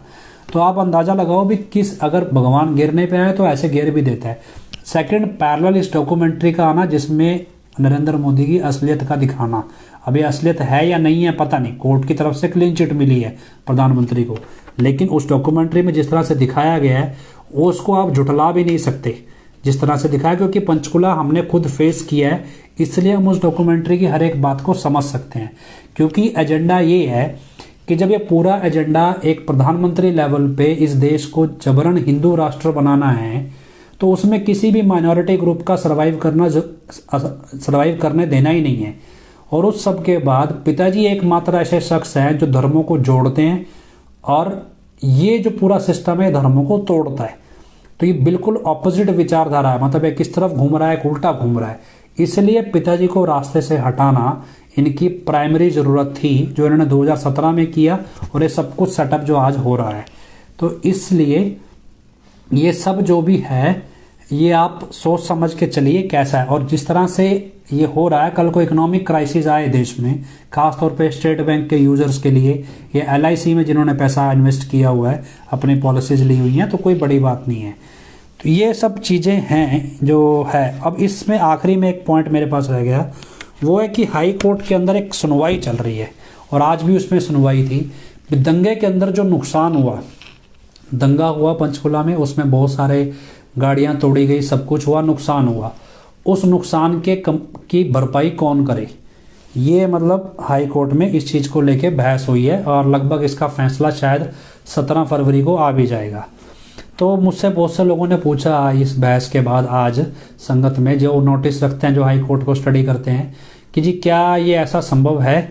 देखिए कानून क्या कहता है, मान लीजिए हाई कोर्ट कल को एक फैसला दे कि जो भी नुकसान हुआ उसकी भरपाई डेरा करेगा, उसकी भरपाई डेरा करेगा, तो संवैधानिक तौर पे ये कानून गलत है, संवैधानिक तौर पे कानून गलत है। डेरा उसकी भरपाई नहीं करेगा, क्योंकि आमतौर पे दंगा फसाद ये सब देश में बहुत बार हुआ है, और ऐसा कभी नहीं हुआ कि दंगा करने वाले लोगों को से उसका लॉस वसूला गया हो।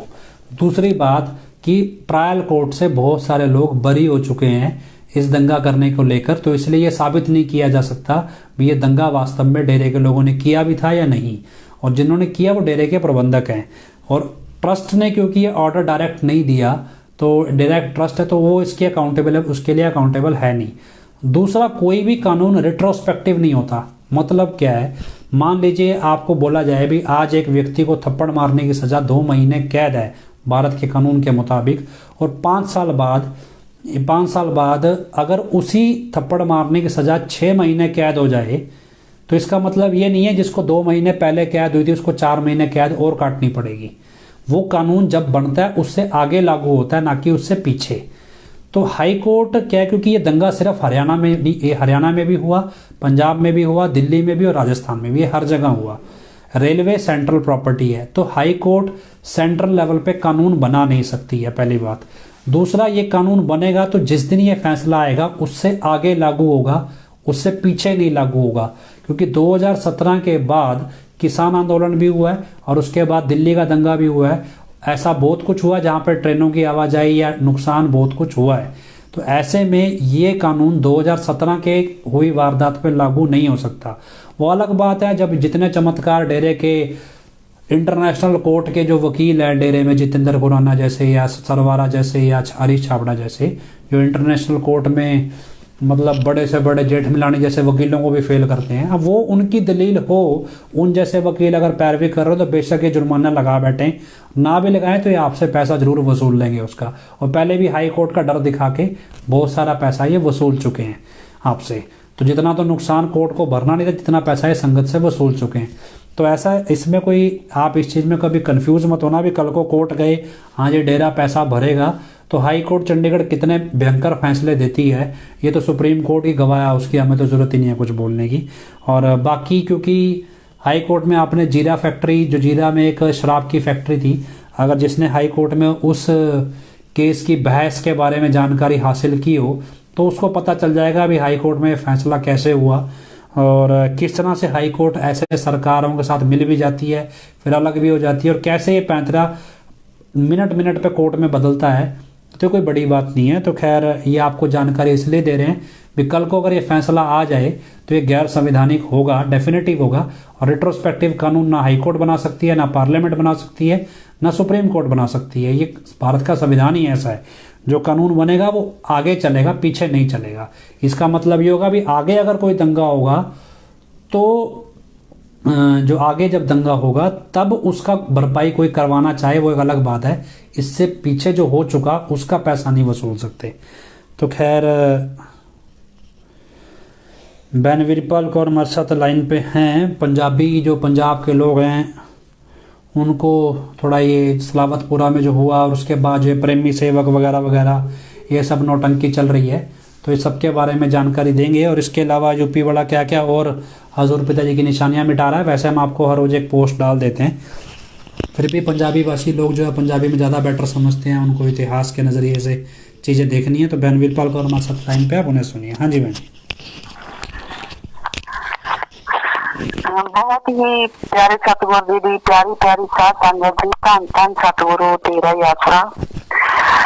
गुरु प्यारी साध संगत जी, गुरु पिता जी ਆਪਾਂ ਨੂੰ ਇੱਕ ਗੁੜ ਵਾਲੀ ਕਹਾਣੀ ਸੁਣਾਇਆ ਕਰਦੇ ਸੀ ਕਿ ਇੱਕ ਮਾਤਾ ਸੀ, ਉਹਦਾ ਪੁੱਤ ਜਿਹੜਾ ਸੀ ਉਹ ਗੁੜ ਬਹੁਤ ਜ਼ਿਆਦਾ ਖਾਇਆ ਕਰਦਾ ਸੀ। ਕਿਉਂਕਿ ਵਿਸ਼ੇ ਸੰਤ ਕੋਲੇ ਲੈ ਕੇ ਗਈ ਤਾਂ ਸੰਤ ਨੇ ਮਾਤਾ ਨੂੰ ਇਹ ਕਿਹਾ ਵੀ ਤੁਸੀਂ ਇੱਕ ਹਫ਼ਤੇ ਬਾਅਦ ਮੇਰੇ ਕੋਲ ਲੈ ਕੇ ਆਉਣਾ।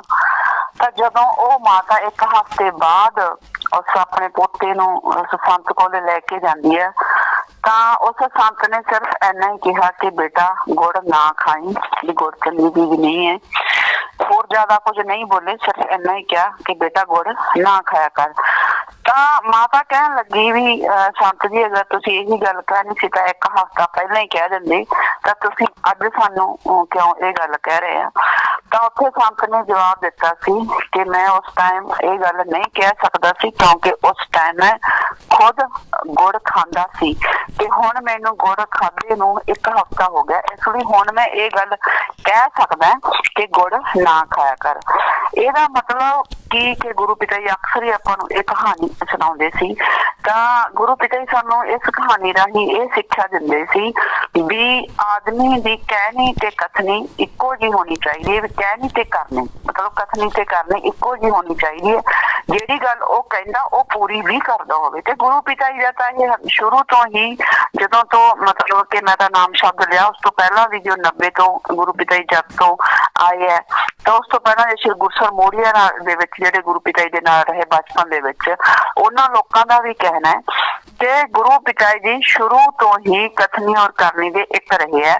ਜੋ ਗੱਲ ਗੁਰੂ ਪਿਤਾ ਜੀ ਕਹਿੰਦੇ ਸੀ ਉਹ ਅਕਸਰ ਹੀ ਆਪਣੀ ਜ਼ਿੰਦਗੀ ਦੇ ਵਿੱਚ ਕਰਦੇ ਵੀ ਸੀ ਤੇ ਜਿਹੜੀ ਗੱਲ ਉਹਨਾਂ ਨੇ ਮਤਲਬ ਕਹਿਤੀ ਤਾਂ ਉਹਦੇ ਤੇ 100% ਨਹੀਂ 1000% ਖਰੇ ਉਤਰਦੇ ਸੀ। ਜਿਵੇਂ ਆਪਾਂ ਦੇਖਿਆ ਵੀ ਸਤਸੰਗਾਂ ਦੇ ਸ਼ੁਰੂ ਦੇ ਵਿੱਚ ਗੁਰੂ ਪਿਤਾ ਜੀ ਨੇ ਆਪਣਾ ਕੰਨਿਆ ਭਰੂਣ ਹੱਤਿਆ ਦੀ ਗੱਲ ਕੀਤੀ, ਲੜਕੀਆਂ ਨੂੰ ਬਰਾਬਰਤਾ ਦੀ ਗੱਲ ਕੀਤੀ ਤਾਂ ਗੁਰੂ ਪਿਤਾ ਜੀ ਨੇ ਬਰਾਬਰਤਾ ਦਿੱਤੀ ਵੀ। ਡੇਰੇ ਦੇ ਵਿੱਚ ਜਿਹੜੀ ਸੀ ਚੇਅਰਪਰਸਨ ਤੱਕ ਲੜਕੀ ਨੂੰ ਬਣਾ ਦਿੱਤਾ ਗਿਆ। ਤਾਂ ਹਰ ਗੱਲ ਜੇ ਇਸੇ ਤਰ੍ਹਾਂ ਜੇ ਆਪਾਂ ਨਸ਼ੇ ਨੂੰ ਲੈ ਕੇ ਜਾਂ ਕੋਈ ਵੀ ਗੁਰੂ ਪਿਤਾ ਜੀ ਆਪਾਂ ਦੇਖੇ ਵਚਨ ਕਰਦੇ ਸੀ ਤਾਂ ਉਹਦੇ ਵਿੱਚ ਹਰ ਗੱਲ ਦੇ ਵਿੱਚ ਖੁਦ ਪੂਰੇ ਹੁੰਦੇ ਸੀ। ਪਰ ਹੁਣ ਯੂਪੀ ਵਾਲੇ ਨੂੰ ਆਪਾਂ ਕੀ ਦੇਖ ਰਹੇ, ਯੂਪੀ ਵਾਲਾ ਜਿਹੜੇ ਪਿਛਲੇ ਗੁਰੂ ਪਿਤਾ ਜੀ ਦੇ ਟਿਪਸ ਦਿੱਤੇ ਹੋਏ ਆ ਆਪਣੇ, ਉਹ ਸਾਰੇ ਟਿਪਸ ਨੂੰ ਉਠਾ ਰਿਹਾ। ਉਹ ਟਿਪਸ ਨੂੰ ਤਾਂ ਇਹ ਉਠਾ ਰਿਹਾ ਪਰ ਇਹ ਖੁਦ ਅਮਲ ਤਾਂ ਕਿਸੇ ਚੀਜ਼ ਤੇ ਕਰ ਨਹੀਂ ਰਿਹਾ। ਇਹਦਾ ਮਤਲਬ ਇਹ ਦੁਨੀਆ ਨੂੰ ਕੀ ਦਿਖਾ ਰਿਹਾ ਵੀ ਸੱਚੇ ਸੌਦੇ ਵਾਲੇ ਗੁਰੂ ਜੀ ਝੂਠ ਵੀ ਬੋਲ ਲੈਂਦੇ। ਸੱਚੇ ਸੌਦੇ ਵਾਲੇ ਗੁਰੂ ਜੀ ਦੇ ਕਥਨੀ ਤੇ ਕਰਨੀ ਦੇ ਵਿੱਚ ਬਹੁਤ ਜ਼ਿਆਦਾ ਅੰਤਰ ਹੈ। ਇੱਕ ਪਾਸੇ ਦੂਜੇ ਲੋਕਾਂ ਨੂੰ ਸਿੱਖਿਆ ਦੇ ਰਿਹਾ ਵੀ ਮਾਤਾ ਪਿਤਾ ਦੀ ਸੇਵਾ ਕਰੋ, ਮਾਤਾ ਪਿਤਾ ਨੂੰ ਗਲਤ ਨਾ ਬੋਲੋ, ਮਾਤਾ ਪਿਤਾ ਦਾ ਨਿਰਾਦਰ ਨਾ ਕਰੋ, ਮਾਤਾ ਪਿਤਾ ਦੇ ਨਾਲ ਬੈਠੋ। ਜੇ ਤੁਸੀਂ ਕਿਸੇ ਦੇ ਘਰੇ ਵੀ ਪਾਰਟੀ ਕਰਨ ਜਾਂਦੇ ਆ ਤਾਂ ਉੱਥੇ ਵੀ ਮਾਤਾ ਪਿਤਾ ਨੂੰ ਨਾਲ ਲੈ ਕੇ ਜਾਓ।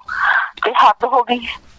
ਤੇ ਫਿਰ ਐਡੇ ਐਡੇ ਵੱਡੇ ਭੰਡਾਰੇ ਵੀ ਨਿਕਲ ਗਏ ਤੇ ਫਿਰ ਸਾਡੇ ਗੁਰੂ ਮਾਤਾ ਜੀ ਕਿੱਥੇ ਹੈ? ਵੀ ਗੁਰੂ ਮਾਤਾ ਜੀ ਕਿੱਥੇ ਹੈ? ਦੂਸਰਿਆਂ ਨੂੰ ਤੁਸੀਂ ਸਿੱਖਿਆ ਦੇ ਰਹੇ ਆ, ਬੈਠ ਕੇ ਸਿੱਖਿਆ ਦੇਣੀ ਬਹੁਤ ਮਤਲਬ ਕਿ ਚਲੋ ਵਧੀਆ ਗੱਲ ਹੈ, ਚੰਗੀ ਸਿੱਖਿਆ ਦੇ ਰਹੇ ਆ, ਪਰ ਅਮਲ ਤਾਂ ਸੰਗਤ ਤਾਂ ਹੀ ਕਰੂ ਨਾ, ਸਾਹਮਣੇ ਵਾਲੇ ਤੇ ਅਸਰ ਤਾਂ ਹੀ ਹੋਊ ਨਾ ਜੇ ਤੁਸੀਂ ਖੁਦ ਉਹਦੇ ਤੇ ਅਮਲ ਕਰਦੇ ਹੋ। ਜੂਨ ਦੇ ਵਿੱਚ ਪਹਿਲਾਂ ਇਹ ਆਇਆ, ਫਿਰ ਉਸ ਤੋਂ ਬਾਅਦ ਨਵੰਬਰ ਦੇ ਵਿੱਚ ਆਇਆ, ਫਿਰ ਜਨਵਰੀ ਦੇ ਵਿੱਚ ਹੁਣ ਆਪਾਂ ਦੇਖਿਆ ਵੀ ਆਇਆ। ਕਿੰਨੇ ਭੰਡਾਰੇ ਨਵੰਬਰ 'ਚ ਵੀ ਹੋਏ, ਹੁਣ ਵੀ ਹੋਏ, ਜੂਨ ਦੇ ਵਿੱਚ ਵੀ ਇਹਨੇ ਸਤਸੰਗਾਂ ਕੀਤੀਆਂ। ਇੱਥੋਂ ਤੱਕ ਜੂਨ 'ਚ ਜਦੋਂ ਆਇਆ ਉਸ ਤੋਂ ਬਾਅਦ ਇਹਨੇ ਮਾਤਾ ਜੀ ਦਾ ਨਾਮ ਚਿੱਠੀਆਂ ਵਿੱਚੋਂ ਵੀ ਕੱਢਤਾ। ਤੇ ਫਿਰ ਸੰਗਤ ਨੂੰ ਦੱਸੋ ਨਾ ਵੀ ਤੁਹਾਡੀ ਮਾਂ ਨੇ ਇਹੋ ਜਿਹਾ ਕਿਹੜਾ ਕਸੂਰ ਕਰਤਾ, ਤੁਹਾਡੇ ਮਾਤਾ ਜੀ ਨੇ ਇਹੋ ਜਿਹਾ ਕੀ ਕਸੂਰ ਕਰਤਾ ਜੇ ਤੁਸੀਂ ਆਪਣੇ ਆਪ ਨੂੰ ਐ ਸਮਝਦੇ ਵੀ ਮੈਂ ਤਾਂ ਡੇਰਾ ਸੱਚਾ ਸੌਦਾ ਦਾ ਮੁਖੀ ਹੈ ਕਿ ਤੁਸੀਂ ਆਪਦੀ ਮਾਤਾ ਜੀ ਨੂੰ ਛੱਡ ਹੀ ਦਿੱਤਾ। ਚਲੋ ਹੋ ਸਕਦਾ ਵੀ ਜਿਹੜਾ ਜਿਉਂਦਾ ਜੀ ਹੁੰਦਾ ਉਹਦੇ ਤੋਂ ਕੋਈ ਗਲਤੀ ਹੋ ਜਾਂਦੀ ਹੋਵੇ, ਪਰ ਬਾਪੂ ਜੀ ਤੋਂ ਕੀ ਕਸੂਰ ਹੋ ਗਿਆ ਬਈ? ਬਾਪੂ ਜੀ ਜਿਹੜੇ ਕਦੋਂ ਦੇ ਇਸ ਦੁਨੀਆ ਨੂੰ ਛੱਡ ਕੇ ਸੱਚਖੰਡ ਵਿੱਚ ਚਲੇ ਗਏ, ਉਹਨਾਂ ਤੋਂ ਇਹੋ ਜਿਹੀ ਕਿਹੜੀ ਗਲਤੀ ਹੋ ਗਈ ਕਿ ਜਿਹੜਾ ਆਧਾਰ ਕਾਰਡ ਦੇ ਵਿੱਚ ਬਾਪੂ ਜੀ ਦਾ ਨਾਮ ਕੱਢ ਦਿੱਤਾ ਗਿਆ? ਇਹ ਮਾਂ-ਬਾਪ ਦਾ ਨਿਰਾਦਰ ਨਹੀਂ। ਦੂਜਿਆਂ ਨੂੰ ਤੁਸੀਂ ਸਟੇਜ ਤੇ ਬੈਠ ਕੇ ਇਹ ਕਹਿਣਾ ਕਿ ਮਾਤਾ ਪਿਤਾ ਦਾ ਨਿਰਾਦਰ ਨਹੀਂ ਕਰਨਾ ਚਾਹੀਦਾ, ਆਪਣੇ ਹੀ ਸਕੇ ਬਾਪ ਦਾ ਆਪਣੇ ਆਧਾਰ ਕਾਰਡ ਚੋਂ ਨਾਮ ਕੱਟ ਦੇਣਾ, ਕੀ ਇਹ ਮਾਂ-ਬਾਪ ਦਾ ਨਿਰਾਦਰ ਨਹੀਂ? ਕੀ ਬਾਪੂ ਜੀ ਦਾ ਇਹ ਨਿਰਾਦਰ ਨਹੀਂ? ਮਤਲਬ ਕਹਿੰਦੇ ਹੁੰਦੇ ਸਿਆਣੇ ਕਹਿੰਦੇ ਆ ਵੀ ਜੇ ਕਹਿੰਦੇ ਰੋਣਾ ਨਾ ਆਉਂਦਾ ਹੋਵੇ ਤਾਂ ਰੋਣ ਵਰਗਾ ਮੂੰਹ ਹੀ ਕਰ ਲਵੇ। ਜਾਂ ਕਹਿੰਦੇ ਵੀ ਜਿਹੋ ਜਿਹਾ ਮਤਲਬ ਕਿ ਸਮਾਂ ਚੱਲਦਾ ਹੁੰਦਾ ਸਾਨੂੰ ਉਹੀ ਜਿਹੀ ਗੱਲ ਕਰਨੀ ਚਾਹੀਦੀ ਹੈ। ਤਾਂ ਜਿਹੋ ਜਿਹਾ ਸਮਾਂ ਚੱਲ ਰਿਹਾ, ਜੇ ਤੈਨੂੰ ਇਹ ਲੱਗਦਾ ਵੀ ਤੂੰ ਬੈਠ ਕੇ ਸਿੱਖਿਆ ਦੇ ਰਿਹਾ, ਜਾਂ ਤਾਂ ਤੂੰ ਸਿੱਖਿਆ ਦੇ ਹੀ ਨਾ ਵੀ ਮਾਤਾ ਪਿਤਾ ਦੇ ਸਤਿਕਾਰ ਕਰਨਾ ਚਾਹੀਦਾ, ਆਪਦੇ ਪਰਿਵਾਰ ਦੇ ਵਿੱਚ ਬੈਠਣਾ ਚਾਹੀਦਾ। ਤੇਰਾ ਪਰਿਵਾਰ ਕਿੱਥੇ ਹੈ? 27 ਸਾਲ ਗੁਰੂ ਪਿਤਾ ਜੀ ਨੇ ਆਪਣਾ ਪਰਿਵਾਰ ਨਾਲ ਰੱਖਿਆ। 27 ਸਾਲ ਤੋਂ ਬਾਅਦ ਇਹੋ ਜਿਹਾ ਕੀ ਹੋ ਗਿਆ ਕਿ ਜੇਲ੍ਹ ਤੋਂ ਬਾਹਰ ਹੈ ਤੂੰ ਕਿਹਾ ਵੀ ਨਾ ਮਸਤਾਨਾ ਜੀ ਨੇ ਪਰਿਵਾਰ ਆਪਣੇ ਕੋਲੇ ਰੱਖਿਆ, ਨਾ ਪਰਮ ਪਿਤਾ ਜੀ ਨੇ ਰੱਖਿਆ, ਨਾ ਮੈਂ ਰੱਖਾਂ। ਤੇ ਜਦੋਂ ਸਟੇਜ ਤੇ ਬੈਠ ਕੇ ਗੁਰੂ ਪਿਤਾ ਜੀ ਕਹਿੰਦੇ ਨੇ ਸਾਨੂੰ ਪਰਮ ਪਿਤਾ ਜੀ ਨੇ ਹੁਕਮ ਦਿੱਤਾ ਵੀ ਪਰਿਵਾਰ ਦਾ ਧਿਆਨ ਰੱਖਣਾ। ਹਰ ਗੱਲ ਦੇ ਵਿੱਚ ਜ਼ਮੀਨ ਅਸਮਾਨ ਦਾ ਫਰਕ ਪੈ ਰਿਹਾ। ਜੋ ਗੱਲਾਂ ਗੁਰੂ ਪਿਤਾ ਜੀ ਸਟੇਜ ਤੇ ਬੈਠ ਕੇ ਕਰਦੇ ਹੁੰਦੇ ਸੀ ਉਹ ਗੱਲਾਂ ਅੱਜ ਸਾਰੀਆਂ ਬਦਲ ਗਈਆਂ। ਹੁਣ ਇਹਨੇ ਭੰਗੀ ਦਾਸ ਦਾ ਨਾਮ ਬਦਲਤਾ। ਗੁਰੂ ਪਿਆਰੀ ਸਾਧ ਸੰਗਤ ਜੀ ਤੁਹਾਨੂੰ ਮੋਹਿਤ ਬੇਟੇ ਨੇ ਵੀ ਦੱਸਿਆ ਵੀ ਇਹ ਪ੍ਰੇਮੀ ਸੇਵਕ ਕਿਉਂ ਰੱਖਿਆ ਗਿਆ। ਪ੍ਰੇਮੀ ਸੇਵਕ ਇਸੇ ਕਰਕੇ ਰੱਖਿਆ, ਜਿਹੜਾ ਸੇਵਕ ਸ਼ਬਦ ਹੈ ਇਹ RSS ਦਾ ਸ਼ਬਦ ਹੈ। ਰਾਸ਼ਟਰੀ ਤੁਸੀਂ ਇੱਥੇ ਦੇਖਣਾ, ਇਹ ਜੇ ਡੇਰਾ ਸੱਚਾ ਸੌਦਾ ਦਾ ਨਾ ਰਾਸ਼ਟਰੀ ਸੱਚਾ ਸੌਦਾ ਹੋਊਗਾ। ਐਂ ਕਹੂਗਾ ਇਹ ਵੀ ਇਹ ਸਾਰੇ ਰਾਸ਼ਟਰ ਦੀ ਸੇਵਾ ਕਰਦਾ, ਕਿਉਂਕਿ ਪੂਰੇ ਦੇਖੋ ਸਟੇਟਾਂ ਦਾ ਜਿਹੜਾ ਹੈਗਾ ਸਫਾਈ ਅਭਿਆਨ ਚੱਲ ਰਿਹਾ ਤੇ ਇਹਨੇ ਕਰਕੇ ਹੀ ਦੇਣਾ ਵੀ ਡੇਰਾ ਹੋਣਾ ਪੂਰੇ ਰਾਸ਼ਟਰ ਦੀ ਸੇਵਾ ਕਰ ਰਿਹਾ। ਇਸੇ ਕਰਕੇ ਰਾਸ਼ਟਰੀ ਸੱਚਾ ਸੌਦਾ ਹੋ ਗਿਆ, ਕਿਉਂਕਿ ਜਿਹੜੇ ਨਾ ਰਾਸ਼ਟਰੀ ਸਿੱਖ ਸੰਗਤ ਬਣਾਈ ਆ ਉਹਦੇ ਵਿੱਚ ਸਾਰੇ ਦੇ ਸਾਰੇ ਡੁਪਲੀਕੇਟ ਤੇ ਨਕਲੀ ਸਿੱਖ ਹੈ, ਅਸਲੀ ਸਿੱਖ ਨਹੀਂ ਹੈ। ਰਾਸ਼ਟਰੀ ਸਿੱਖ ਸੰਗਤ ਜਿਹੜੀ ਹੈ RSS ਦੀ, ਉਹਨੂੰ ਛੋਟੀ ਇਕਾਈ ਕਿਹਾ ਜਾਂਦਾ। ਜਿਹੜੀ ਵੱਡੀ ਰਾਸ਼ਟਰੀ ਸਵੈ ਸੇਵਕ ਸੰਘ ਹੈ ਉਹ ਬਹੁਤ ਵੱਡੀ ਇਕਾਈ ਹੈ, ਜਿਹੜੀ ਰਾਸ਼ਟਰੀ ਸਿੱਖ ਸੰਗਤ ਹੈ ਉਹ ਛੋਟੀ ਇਕਾਈ ਹੈ। ਤਾਂ ਉਹਦੇ ਵਿੱਚ ਸਭ ਦੇ ਅੰਮ੍ਰਿਤ ਛਕਿਆ, ਸਭ ਦੇ ਦਾੜੀਆਂ ਰੱਖੀਆਂ ਹੋਈਆਂ, ਸਭ ਦੇ ਪੱਗਾਂ ਬੰਨੀਆਂ ਹੁੰਦੀਆਂ, ਪਰ ਉਹ ਕੋਈ ਵੀ ਅਸਲੀ ਸਿੱਖ ਨਹੀਂ ਹੈ। ਇਸੇ ਕਰਕੇ ਹੁਣ ਜਿਹੜਾ ਰਾਸ਼ਟਰੀ ਸੱਚਾ ਸੌਦਾ ਬਣੂਗਾ ਨਾ, ਇਹ RSS ਬਣੂਗੀ ਤੇ ਹਰ ਇੱਕ ਦੇ ਨਾਲ ਅੱਗੇ ਸੇਵਕ ਲੱਗੂਗਾ। ਤਾਂ ਇੱਥੇ ਵੀ ਫਿਰ ਆਪਾਂ ਦੇਖ ਹੀ ਰਹੇ ਹਾਂ, ਇੱਥੇ ਸਾਰੇ ਨਕਲੀ ਪ੍ਰੇਮੀ ਹੋਣਗੇ, ਇੱਥੇ ਵੀ ਫਿਰ ਸਾਰੇ ਡੁਪਲੀਕੇਟ ਪ੍ਰੇਮੀ ਹੋਣਗੇ। ਗੁਰੂ ਪਿਆਰੀ ਸਾਧ ਸੰਗਤ ਜੀ, ਸਾਜ਼ਿਸ਼ਾਂ ਬਹੁਤ ਵੱਡੀਆਂ ਹੈ। ਸਾਜ਼ਿਸ਼ਾਂ ਇੰਨੀਆਂ ਵੱਡੀਆਂ ਕਿ ਇਹਨਾਂ ਨੂੰ ਸਮਝਣ ਵਾਸਤੇ ਬਹੁਤ ਸੋਚ ਸਮਝ ਦੀ ਲੋੜ ਹੈ। ਆਪਾਂ ਕੀ ਦੇਖਦੇ ਹਾਂ ਕਿ ਜੂਨ ਦੇ ਵਿੱਚ ਹੀ ਪੰਜਾਬ ਦੇ ਵਿੱਚ ਦੁਬਈ ਛੱਡ ਕੇ ਅੰਮ੍ਰਿਤਪਾਲ ਆਉਂਦਾ ਹੈ ਔਰ ਇੱਕਦਮ ਉਹ ਇਸ ਤਰ੍ਹਾਂ ਦਾ ਪ੍ਰਚਾਰ ਕਰਦਾ ਵੀ ਸਾਨੂੰ ਤਾਂ ਖਾਲਿਸਤਾਨ ਹੀ ਚਾਹੀਦਾ ਹੈ, ਅਸੀਂ ਗੁਲਾਮ ਹੈ। ਔਰ ਦੂਸਰੇ ਪਾਸੇ ਆਪਾਂ ਦੇਖਦੇ ਹਾਂ ਜੂਨ ਦੇ ਵਿੱਚ ਹੀ ਐਂਟਰੀ ਕਰਵਾਈ ਜਾਂਦੀ ਹੈ ਡੁਪਲੀਕੇਟ ਦੀ। ਔਰ ਉਸ ਤੋਂ ਬਾਅਦ ਆਪਾਂ ਦੇਖਦੇ ਹਾਂ ਕਿ ਕਿਵੇਂ ਜਿਹੜਾ ਸਾਰਾ ਸਿਸਟਮ ਚੱਲ ਰਿਹਾ। ਇਹ ਕੋਈ ਪਹਿਲੀ ਵਾਰ ਨਹੀਂ ਹੋਇਆ, ਇਹ ਸਾਡੀ ਇੰਡੀਆ ਦੇ ਵਿੱਚ ਪਹਿਲਾਂ ਵੀ ਬਹੁਤ ਵਾਰ ਇਹੋ ਜਿਹੀਆਂ ਘਟਨਾਵਾਂ ਘਟ ਚੁੱਕੀਆਂ। 2007 ਦੇ ਵਿੱਚ ਅਕਾਲੀ ਦਲ ਦੇ ਮੋਢਿਆਂ ਤੇ ਧਰ ਕੇ BJP ਨੇ ਬੰਦੂਕ ਚਲਾਈ ਹੈ। ਮੈਂ ਆਪ ਜਿਹੜਾ ਮੋਹਿਤ ਬੇਟਾ ਦੱਸ ਰਿਹਾ ਸੀ, ਮੈਂ ਆਪ ਇੱਕ ਸਟਿੰਗ ਸੁਣਿਆ ਹੋਇਆ ਜਿਹੜਾ RSS ਦੇ ਪ੍ਰਧਾਨ ਦਾ, ਜਦੋਂ ਉਹਨਾਂ ਤੋਂ ਇਹ ਸਵਾਲ ਪੁੱਛਿਆ ਗਿਆ ਸੀ ਕਿ ਜਿਹੜਾ ਹੈਗਾ ਡੇਰਾ ਸੱਚਾ ਸੌਦਾ ਤੇ ਤੁਸੀਂ ਕਦੋਂ ਕਬਜ਼ਾ ਕਰੋਗੇ, ਕਦੋਂ ਇਹਨੂੰ ਟੇਕ ਓਵਰ ਕਰੋਗੇ, ਤਾਂ ਉਹਨੇ ਸਾਫ਼ ਜਵਾਬ ਦਿੱਤਾ ਸੀ ਕਿ ਅਸੀਂ ਸਭ ਤੋਂ ਪਹਿਲਾਂ ਡੇਰਾ ਸੱਚਾ ਸੌਦਾ ਤੋਂ ਸਿੱਖਾਂ ਨੂੰ ਵੱਖ ਕਰਾਂਗੇ, ਉਸ ਤੋਂ ਬਾਅਦ ਸੋਚਾਂਗੇ ਵੀ ਡੇਰਾ ਸੱਚਾ ਸੌਦਾ ਤੇ ਕਿਵੇਂ ਕਬਜ਼ਾ ਕਰਨਾ ਹੈ।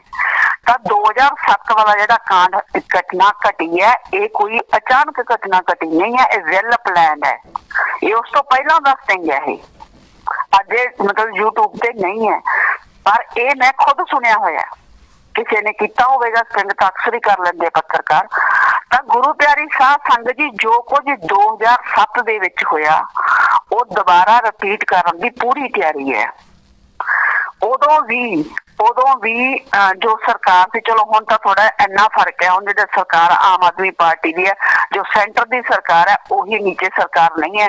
उदों भी थोड़ा जिहा पंजाब दा इन्ना फर्क पै गया सी कि जो सेंटर दे विच सी सरकार वो पंजाब दे विच सरकार नहीं सी।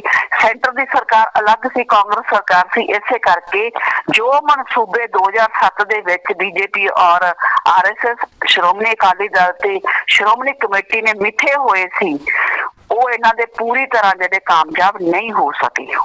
आपां देखिया 2007 दे विच किन्ने नामचर्चा घरां ते अटैक होया, किन्ना हमला होया, तलवंडी साबो दे विच किन्नी वड्डी मीटिंग रखी गई और उस तो बाद सलादपुरा डेरा घेरन वास्ते और सलादपुरे डेरे ते कब्जा करने वास्ते तलवंडी साबो तो संगत नूं तोरिया भी गया सी और इत्थों तक के पुलिस नूं यह कह दिता गया सी कि तुसीं कोई जिहड़ी हैगी कार्रवाई नहीं करनी किसी ते भी। खास करके जो सिख संगत मतलब अगे आ रही सी ये सारा कुछ करने वास्ते, तां उदों चाहे अपने नाम चर्चा घर ढाए गए, चाहे अपने नाम चर्चा घरां दे विच नुकसान किया गया, चाहे अपना चौंक जिहड़ा मानसा वाला ढाया गया, बहुत सारा नुकसान होया उस टाइम प्रेमियां दा। तां उदों ये पुलिस नूं खास हुक्म सी सरकार वालों, पंजाब सरकार वालों भी तुसीं कुछ भी नहीं करना, चुपचाप देखना ही है। ये असीं आप जिहड़ी पुलिस असीं खामोश होके किवें सारा कुछ देख रही ते किवें पुलिस दे सामने सारियां घटनावां घट रही सी, ये बठिंडा दे विच असीं सारा कुछ देखिया है। अगर बठिंडा दे विच पुलिस चाहुंदी तां एक धुर नूं रोक सकदी सी, पर नहीं, ना उहने प्रेमियां नूं रोकिया ते ना उन्हां ने मतलब सिखां नूं रोकिया। इस करके जान बुझ के ये माहौल मतलब बनाया गया, क्योंकि कहानी पहला ही जिहड़ी सी बना दित्ती गई सी कि इस तरह होना है। ते हुण भी गुरु प्यारी साध संगत जी इन्हां दी कहानी है जिहड़ी वो तैयार है, कहानी इन्हां दी लिखी पई है, स्क्रिप्ट इन्हां दी लिखी पई है, उहदे अनुसार ही सारा कुछ हो रहा है। जो लोगों नूं लगदा है ना नच रहे हैं ते मलाई कोफ्ते खा रहे हैं, इन्हां ऐ लगदा ही पता नहीं सरकार साडे ते किन्नी मेहरबान होगी। किन्नी शर्म दी गल है कि साडी संगत 2017 दे सारे कांड नूं भुल गई। जे यूपी वाला इन्ना ही सच्चा है, जे यूपी वाला इन्ना ही सच्चा है ना, तो फिर वो पंचकूला कांड ते दो शब्द क्यों नहीं बोलदा? क्यों नहीं वो साध संगत दे लई दो शब्द हमदर्दी दे बोलदा? संगत दे नाल इन्ना अत्याचार होया, इन्ना अत्याचार होया। अज भी जे उस घटना नूं याद करदे आ तां अज भी लूं कंडे खड़े हुंदे आ, ते फिर ओनू मतलब कि क्यों नहीं दर्द दिखाई दिंदा? ये तो मतलब नकली है ना। जिद्दे असली गुरु पिता जी आऊगा तो उस दिन देखना तुसी, जिस दिन असली सतगुर आउणगे ना तुसी देखना कि मैं कल्ले कल्ले नाल हिसाब होऊगा। गुरु प्यारे साध संगत जी जिस बंदे च माड़ी मोटी भी अणख है, क्योंकि चेहरा साडे गुरु दा लैके बैठा है, आवाज साडे गुरु दी लैके बैठा, गद्दी साडे गुरु दे बैठा है, तो फिर माड़ी मोटी का शर्म मन। तू पंचकूला कांड ते कुछ तां बोल, किने करवाया पंचकूला? तेरे 45 मैंबरां ने करवाया, तेरी हनीप्रीत ने करवाया, राकेश गढ़वा ने करवाया, या सरकार ने करवाया? किने करवाया? कुछ तो जवाब दे, कोई तो दोषी होगा। किसी का तो नाम लै भी भाई ये करवाया किने है, ते क्यों नहीं हमदर्दी करदा प्रगट करदा वो संगत नाल? होर तां बथेरियां सिखावां देई जांदा भी ऐ कर लो ऐ कर लो, क्यों नहीं हमदर्दी प्रगट करदा भी मेरी संगत ते इन्ना अत्याचार क्यों किया गया? मैनूं जवाब चाहिए इन्हां गल्लां दा। क्यों नहीं वो किसी तो जवाब पुछदा? क्यों नहीं वो किसी फिल्म की गल करदा? अपने आप नूं अजकल वो बड़ा जदों हुंदा ना ऑनलाइन सत्संग चलाउंदा है ते उत्थे पता हुण की बोलदा, MSG ऑनलाइन गुरुकुल, अपने आप को MSG ऑनलाइन गुरुकुल तो तू बोलन लग पिया। साडे गुरु पिता जी बनाई हुई फिल्म नूं तू आपदे आप ते लागू करन लग पिया। तो फिर तू ये भी दस ना भी MSG 1 गुरु पिता जी ने कहा भी 200% सच्ची कहानी है, फिर वो केड़ी लड़की है जिन्हों तू बेटी बनाया? वो केड़ी लड़की है जेड़ी मतलब लाडली है, और केड़ी लड़की है जेड़ी छोटी छोटी जिद करदी सी, और केड़ी लड़की है जिहदी एक दिन एडी वड्डी जिद होगी कि तेनू मारन लई तैयार होगी? दस ना जे तेनू ऐ लगदा तां तू अपने आप नूं कहना ना मैं असली है, फिर असली नूं तां सारा कुछ पता है। असली ने तो फिल्म बनाई है, असली ने जो ये कहता भी 200% सच्ची कहानी है, फिर असली तो कली कली गल दसूगा भी, तो दुनिया को दिखाऊगा भी जिद्दे असली आऊगा।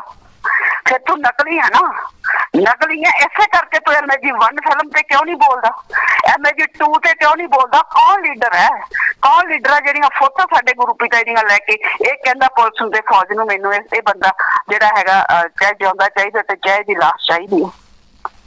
दसो ना फिर दुनिया नूं दसो भी आपदियां फिल्मां बड़ा हर एक चीज हाईजेक तो की जा रही है। गुरु पिता जी की जेहड़ी साध संगत ते असर करे वो चीज़ तू बड़ी लै रहे हैं। तब MSG ऑनलाइन गुरुकुल तो तू कह रहा MSG ऑनलाइन गुरुकुल की सच्चाई भी दसना दे विच गुरु पिता जी ने की दिखाया होया है? दस फिर उहदे च पिता जी ने दिखाया की होया है? ਉਹਦੇ ਚ ਤਾਂ ਇਹ ਵੀ ਦਿਖਾਇਆ ਹੋਇਆ ਵੀ ਜਦੋਂ ਗੁਰੂ ਆਉਂਦਾ ਲਾਸਟ ਦੇ ਵਿੱਚ ਤੇ ਸਾਰੇ ਆਪਦੇ ਜਿਹੜੇ ਪ੍ਰਬੰਧਕ ਸਭ ਨੂੰ ਬਾਹਰ ਕੱਢ ਦਿੰਦਾ। ਇਸੇ ਕਰਕੇ ਤਾਂ ਰਿਲੀਜ਼ ਨਹੀਂ ਹੋਣ ਦਿੱਤੀ। ਜੇ ਡੁਪਲੀਕੇਟਾਂ ਨੇ ਰੋਲ ਕੀਤੇ ਉਹਨਾਂ ਬਾਰੇ ਵੀ ਦੱਸਣਾ ਵੀ ਡੁਪਲੀਕੇਟ ਕਿਹੜੇ ਕਿਹੜੇ ਤਿਆਰ ਕੀਤੇ ਹੋਏ ਸੀ। ਅੱਖੀ ਦੇਖੇ ਹੋਏ ਆ ਲੋਕਾਂ ਨੇ, ਇਹ ਨਹੀਂ ਹੈ ਜਿਨ੍ਹਾਂ ਨੇ ਸ਼ੂਟਿੰਗ ਦੇਖੀ ਹੋਈ ਆ।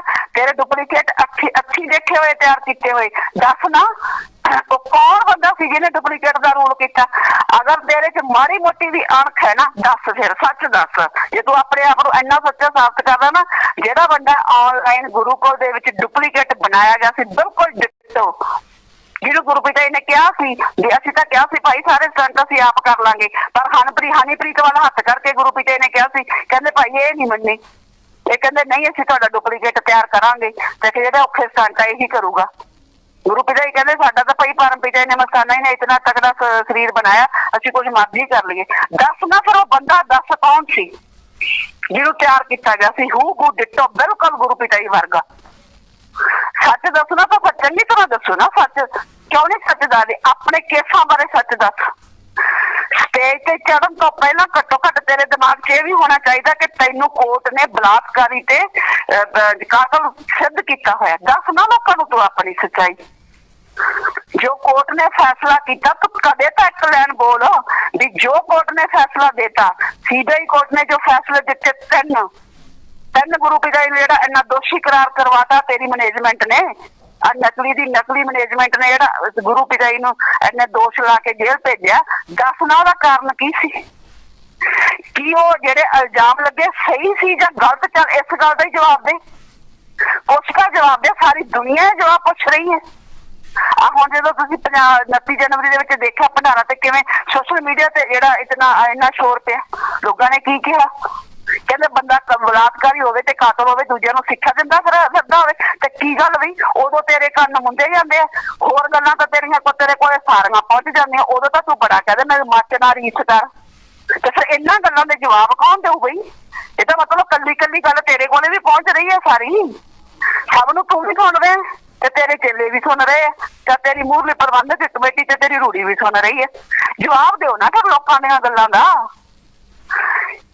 ਕੀ ਜੋ मतलब के केस ਜਿਹੜੇ ਹੋਏ ਦੋਸ਼ੀ ਸਾਬਤ ਹੋਏ ਦੱਸੋ ਨਾ ਲੋਕਾਂ ਨੂੰ ਕੀ ਕਾਰਨ ਰਹੇ? ਵਕੀਲਾਂ ਨੇ ਸਹੀ ਕੇਸ ਨਹੀਂ ਲੜੇ ਜਾਂ ਜੱਜ ਨੇ ਗਲਤ ਫੈਸਲਾ ਸੁਣਾਤਾ ਜਾਂ ਸਰਕਾਰਾਂ ਦੀ ਕੋਈ ਸਾਜ਼ਿਸ਼ ਸੀ ਤੇ ਜਾਂ ਫਿਰ ਉਹ ਗੁਨਾਹ ਕੀਤੇ ਹੋਏ ਸੀ? ਦੱਸੋ ਕਾਰਨ ਕੀ ਹੈ ਨਾ, ਕਿਉਂ ਉਲਟ ਸਾਰੇ ਫੈਸਲੇ ਆਏ? ਐ ਨਹੀਂ ਭੱਜਿਆ ਜਾਣਾ ਜਿਵੇਂ ਤੁਸੀਂ ਐ ਸੋਚਦਾ ਵੀ ਮੈਂ ਤਾਂ ਹੁਣ ਆਏ ਬਹਿ ਗਿਆ ਹੁਣ ਮੌਜ ਨਾਲ ਪਾਲਿਆ ਚੰਗਾ ਮਾਸਕ ਵਧੀਆ 2 ਲੱਖ ਰੁਪਏ ਦਾ ਮਾਸਕ ਬਣ ਜਾਂਦਾ, ਜਿਹਦਾ ਮਰਜ਼ੀ ਬਣਵਾ ਲਓ। ਤੇ ਅੱਜ ਕੱਲ ਇੰਨਾ ਸਿਸਟਮ ਆਉਂਦਾ, ਇੰਨੀ ਟੈਕਨੀਕ ਐਡਵਾਂਸ, ਅੱਜ ਕੱਲ ਜਿਹਦੀ ਮਰਜ਼ੀ ਆਵਾਜ਼ ਕੱਢ ਲਓ। ਤੇ ਤੈਨੂੰ ਕੀ ਲੱਗਦਾ ਵੀ ਉੱਥੇ ਬੈਠ ਕੇ ਵੀ ਮੈਂ ਮੌਜ ਨਾਲ ਆਵਾਜ਼ ਕੱਢੀ ਜਾਂਦਾ? ਦੇਣ ਤਾਂ ਕਿਸੇ ਨੂੰ ਦਿੰਦੇ ਨਹੀਂ ਉੱਥੇ, ਬਿਨਾਂ ਮਾਈਕ ਤੋਂ ਇਹ ਕਿਸੇ ਨੂੰ ਮਿਲਦਾ ਨਹੀਂ ਨਾ ਬੋਲਦਾ। ਤੇ ਕੀ ਇਹ ਚਲਾਕੀਆਂ ਸ਼ਹਿਰੀਆਂ ਸਮਝ ਨਹੀਂ ਆਉਂਦੀਆਂ ਕਿਸੇ ਨੂੰ? गुरु प्यारी साध संगत जी बहुत वड्डियां साजिशां चल रही। अज भी संगत जे थोड़ा जिहा संभल जे ना हुशियार हो जो, जेड़ा ये तुहानूं सफाई अभियान ते लई फिरदा ना, कदे किते कह दिंदा भी इस जगह ते किते कह दिंदा भी इस जगह ते। कमाल है, गुरु पिता जी नूं एक जिहड़ी हैगी शहर दी परमिशन नहीं मिलदी सी। राजस्थान दे विच गंगानगर दा सारिआं नूं पता किवें मौके ते सफाई अभियान कैंसल किया गया सी। अच्छा 2-4 की ਵੱਧ ਤੋਂ ਵੱਧ 10 ਸਿੱਖ ਆ ਗਏ ਹੋਣੇ ਡੀਸੀ ਕੋਲੇ ਵੀ ਅਸੀਂ ਨਹੀਂ ਕਰਨ ਦੇਣਾ। ਤੇ ਹੁਣ ਪੰਜਾਬ ਦੇ ਵਿੱਚ ਜਦੋਂ 29 ਜਨਵਰੀ ਦਾ ਸੀਗਾ ਤੇ ਕਿੰਨੇ ਥਾਵਾਂ ਤੇ ਸਿੱਖਾਂ ਨੇ ਸਰਕਾਰ ਨੂੰ ਕਿਹਾ ਸੀ ਵੀ ਅਸੀਂ ਨਹੀਂ ਹੋਣ ਦੇਣਾ ਸਤਸੰਗ, ਕਿਵੇਂ ਹੋਇਆ ਬਈ? ਤੇ ਹੁਣ ਕਿਹੜਾ ਨਾ ਨਹੀਂ ਹੁੰਦਾ ਰਾਜਸਥਾਨ ਦੇ ਵਿੱਚ ਸਿੱਖ ਹੈ ਨਹੀਂ ਗੇ, ਹੁਣ ਕਿਹੜਾ ਵਿਰੋਧ ਨਹੀਂ ਕਰਦੇ ਹੋਣਗੇ? ਤੇ ਫਿਰ ਹੁਣ ਕਿਵੇਂ ਸਾਰਾ ਕੁਝ ਹੋ ਰਿਹਾ? ਤੇ ਗੁਰੂ ਪਿਤਾ ਜਦੋਂ ਸ਼੍ਰੀ ਗੁਰਸਰ ਮੋੜੇ ਤੇ ਵਾਪਸ ਆਏ ਸੀ ਨਾ ਤੇ ਉਦੋਂ ਕਹਿੰਦੇ ਹੁੰਦੇ ਸੀ ਸਾਨੂੰ ਪਤਾ ਤਾਰਾਂ ਕਿੱਥੋਂ ਹਿਲਦੀਆਂ, ਕਹਿੰਦੇ ਸੱਟ ਦਿੰਦੇ ਅਫਸਰ ਤੇ, ਕਹਿੰਦੇ ਅਫਸਰ ਦੀ ਕੀ ਮਜਾਲ ਹੈ? ਸਾਨੂੰ ਕਹਿੰਦੇ ਸਾਰਾ ਪਤਾ ਹੈ ਇਹ ਕਿੱਥੋਂ ਸਿਸਟਮ ਚੱਲ ਰਿਹਾ। ਤਾਂ ਗੁਰੂ ਪਿਆਰੀ ਸਾਧ ਸੰਗਤ ਜੀ, ਸਤਿਗੁਰ ਨੂੰ ਵੀ ਸਾਰਾ ਕੁਝ ਪਤਾ। ਜੇ ਸਤਿਗੁਰ ਨੂੰ ਸਾਰਾ ਕੁਝ ਪਤਾ ਹੈ ਨਾ, ਤਾਂ ਫਿਰ ਉਹ ਆਪਦੇ ਬੱਚਿਆਂ ਨੂੰ ਵੀ ਸਾਰਾ ਕੁਝ ਦੱਸਦਾ ਹੈ ਵੀ ਕਿੱਥੋਂ ਤੇ ਕਿਵੇਂ ਤਾਰਾਂ ਹਿੱਲੀ ਜਾਂਦੀਆਂ। ਜਦੋਂ MSG 1 ਦੇ ਵਿੱਚ ਇਹ ਦਿਖਾਇਆ ਗਿਆ ਵੀ ਉਹ ਜਿਹੜੀ ਲੜਕੀ ਹੈ ਮੁਸਕਾਨ ਆ, ਉਹ ਇੰਟਰਨੈਸ਼ਨਲ ਡਰੱਗ ਮਾਫੀਏ ਨਾਲ ਜੁੜੀ ਹੋਈ ਹੈ। ਇੰਟਰਨੈਸ਼ਨਲ ਡਰੱਗ ਮਾਫੀਏ ਨੇ ਹੀ ਉਸ ਨੂੰ ਡੇਰੇ ਦੇ ਵਿੱਚ ਫਿੱਟ ਕੀਤਾ ਹੋਇਆ। ਤੇ ਫਿਰ ਇਹ ਸਫਾਈ ਅਭਿਆਨ ਨਹੀਂ ਹੈ, ਇਹ ਸਾਰਾ ਜਿਹੜਾ ਹੈਗਾ ਇਹਨਾਂ ਦਾ ਮਾਲ ਸਪਲਾਈ ਹੋ ਰਿਹਾ ਹੈ। ਇੰਟਰਨੈਸ਼ਨਲ ਡਰੱਗ ਜਿਹੜਾ ਮਾਫੀਆ ਉਹ ਆਪਦਾ ਸਫਾਈ ਅਭਿਆਨ ਦੇ ਬਹਾਨੇ ਇਹ ਸਾਰਾ ਜਿਹੜਾ ਹੈਗਾ ਇਹ ਮਾਲ ਸਪਲਾਈ ਹੋ ਰਿਹਾ। ਤੁਹਾਡੇ ਸਾਹਮਣੇ ਇੱਕ ਦਿਨ ਇਹਦੀ ਸੱਚਾਈ ਆਊਗੀ ਤੇ ਫਿਰ ਸਾਧ ਸੰਗਤ ਦਾ ਕਿਸੇ ਨੇ ਬਾਂਹ ਨਹੀਂ ਫੜਨੀ। ਪੰਚਕੂਲਾ ਕਾਂਡ ਦੇ ਵਿੱਚ ਇਹ ਆਪ ਤਾਂ ਸਾਰੇ ਦੇਸ਼ ਧਰੋਹ ਦੇ ਕੇਸ ਚੋਂ ਨਿਕਲ ਗਏ। ਇਹਨਾਂ ਤਾਂ ਜਿਉਂ ਇਹ ਦੇਸ਼ ਧਰੋਹ ਦੇ ਕੇਸ ਚੋਂ ਨਿਕਲੇ, ਮੁੜ ਕੇ ਇਹਨਾਂ ਦੀ ਇੱਕ ਤਰੀਕ ਨਹੀਂ ਪਈ ਉੱਥੇ ਹਾਈ ਕੋਰਟ ਦੇ ਵਿੱਚ। ਤਾਂ ਅੱਜ ਤਰੀਕਾਂ ਕਿਹਦੀਆਂ ਪੈ ਰਹੀਆਂ? 15-15, 20-20 ਦਿਨਾਂ ਦੇ ਵਕਤ ਤੇ ਤਰੀਕਾਂ ਪੈ ਰਹੀਆਂ ਸਾਧ ਸੰਗਤ ਦੀਆਂ।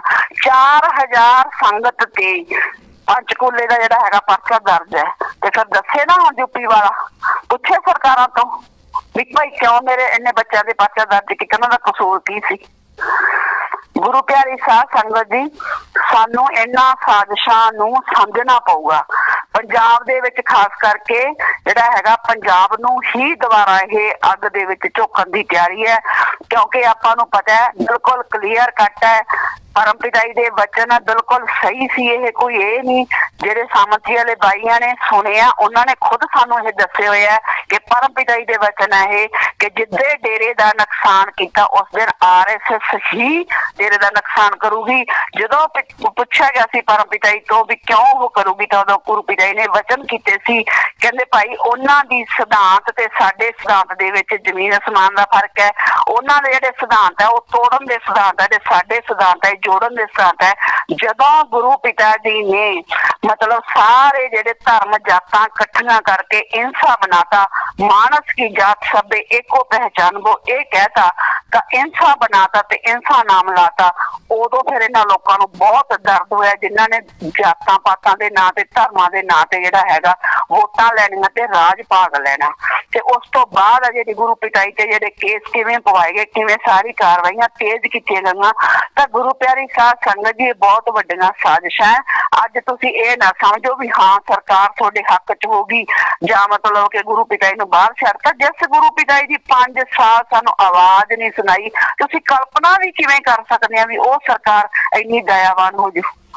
ਜਿਸ ਸਰਕਾਰ ਨੇ ਸਾਡੇ ਸੱਚੇ ਸੁੱਚੇ ਸਤਿਗੁਰ ਤੇ ਐਡੇ ਵੱਡੇ ਦੋਸ਼ ਲਾ ਕੇ ਜੇਲ੍ਹ ਚ ਭੇਜਤਾ ਔਰ 6 ਮਹੀਨੇ ਪੂਰੀ ਦੁਨੀਆ ਚ ਇੰਨਾ ਬਦਨਾਮ ਕਰਤਾ ਕਿ ਕੋਈ ਸੱਚੇ ਸੌਦੇ ਦਾ ਨਾਮ ਤੱਕ ਨਾ ਲਏ।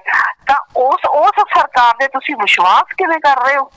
ਉਹਨਾਂ ਹੀ ਲੀਡਰਾਂ ਤੇ ਤੁਸੀਂ ਵਿਸ਼ਵਾਸ ਕਿ ਜਿਹੜੇ ਲੀਡਰ ਤੁਹਾਨੂੰ ਅੰਧ ਭਗਤ ਕਹਿੰਦੇ ਸੀ ਬੈਠ ਕੇ TV ਚੈਨਲਾਂ ਤੇ, ਤੁਸੀਂ ਉਹਨਾਂ ਹੀ ਲੀਡਰਾਂ ਤੇ ਅੱਜ ਵਿਸ਼ਵਾਸ ਕਿਵੇਂ ਕਰ ਰਹੇ ਹੋ? ਕੁਝ ਤਾਂ ਆਪਣਾ ਦਿਮਾਗ ਲਗਾਓ।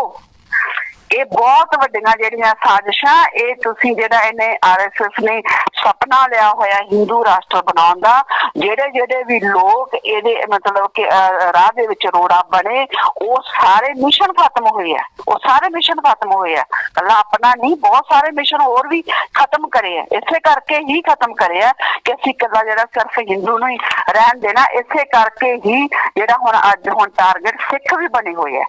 ਜੋ ਮਤਲਬ ਜਗ੍ਹਾ ਜੋ ਮੋਰਚਾ ਲਗਾਇਆ ਗਿਆ ਉਹ ਵੀ ਵੈਲ ਪਲਾਨਡ ਹੈ।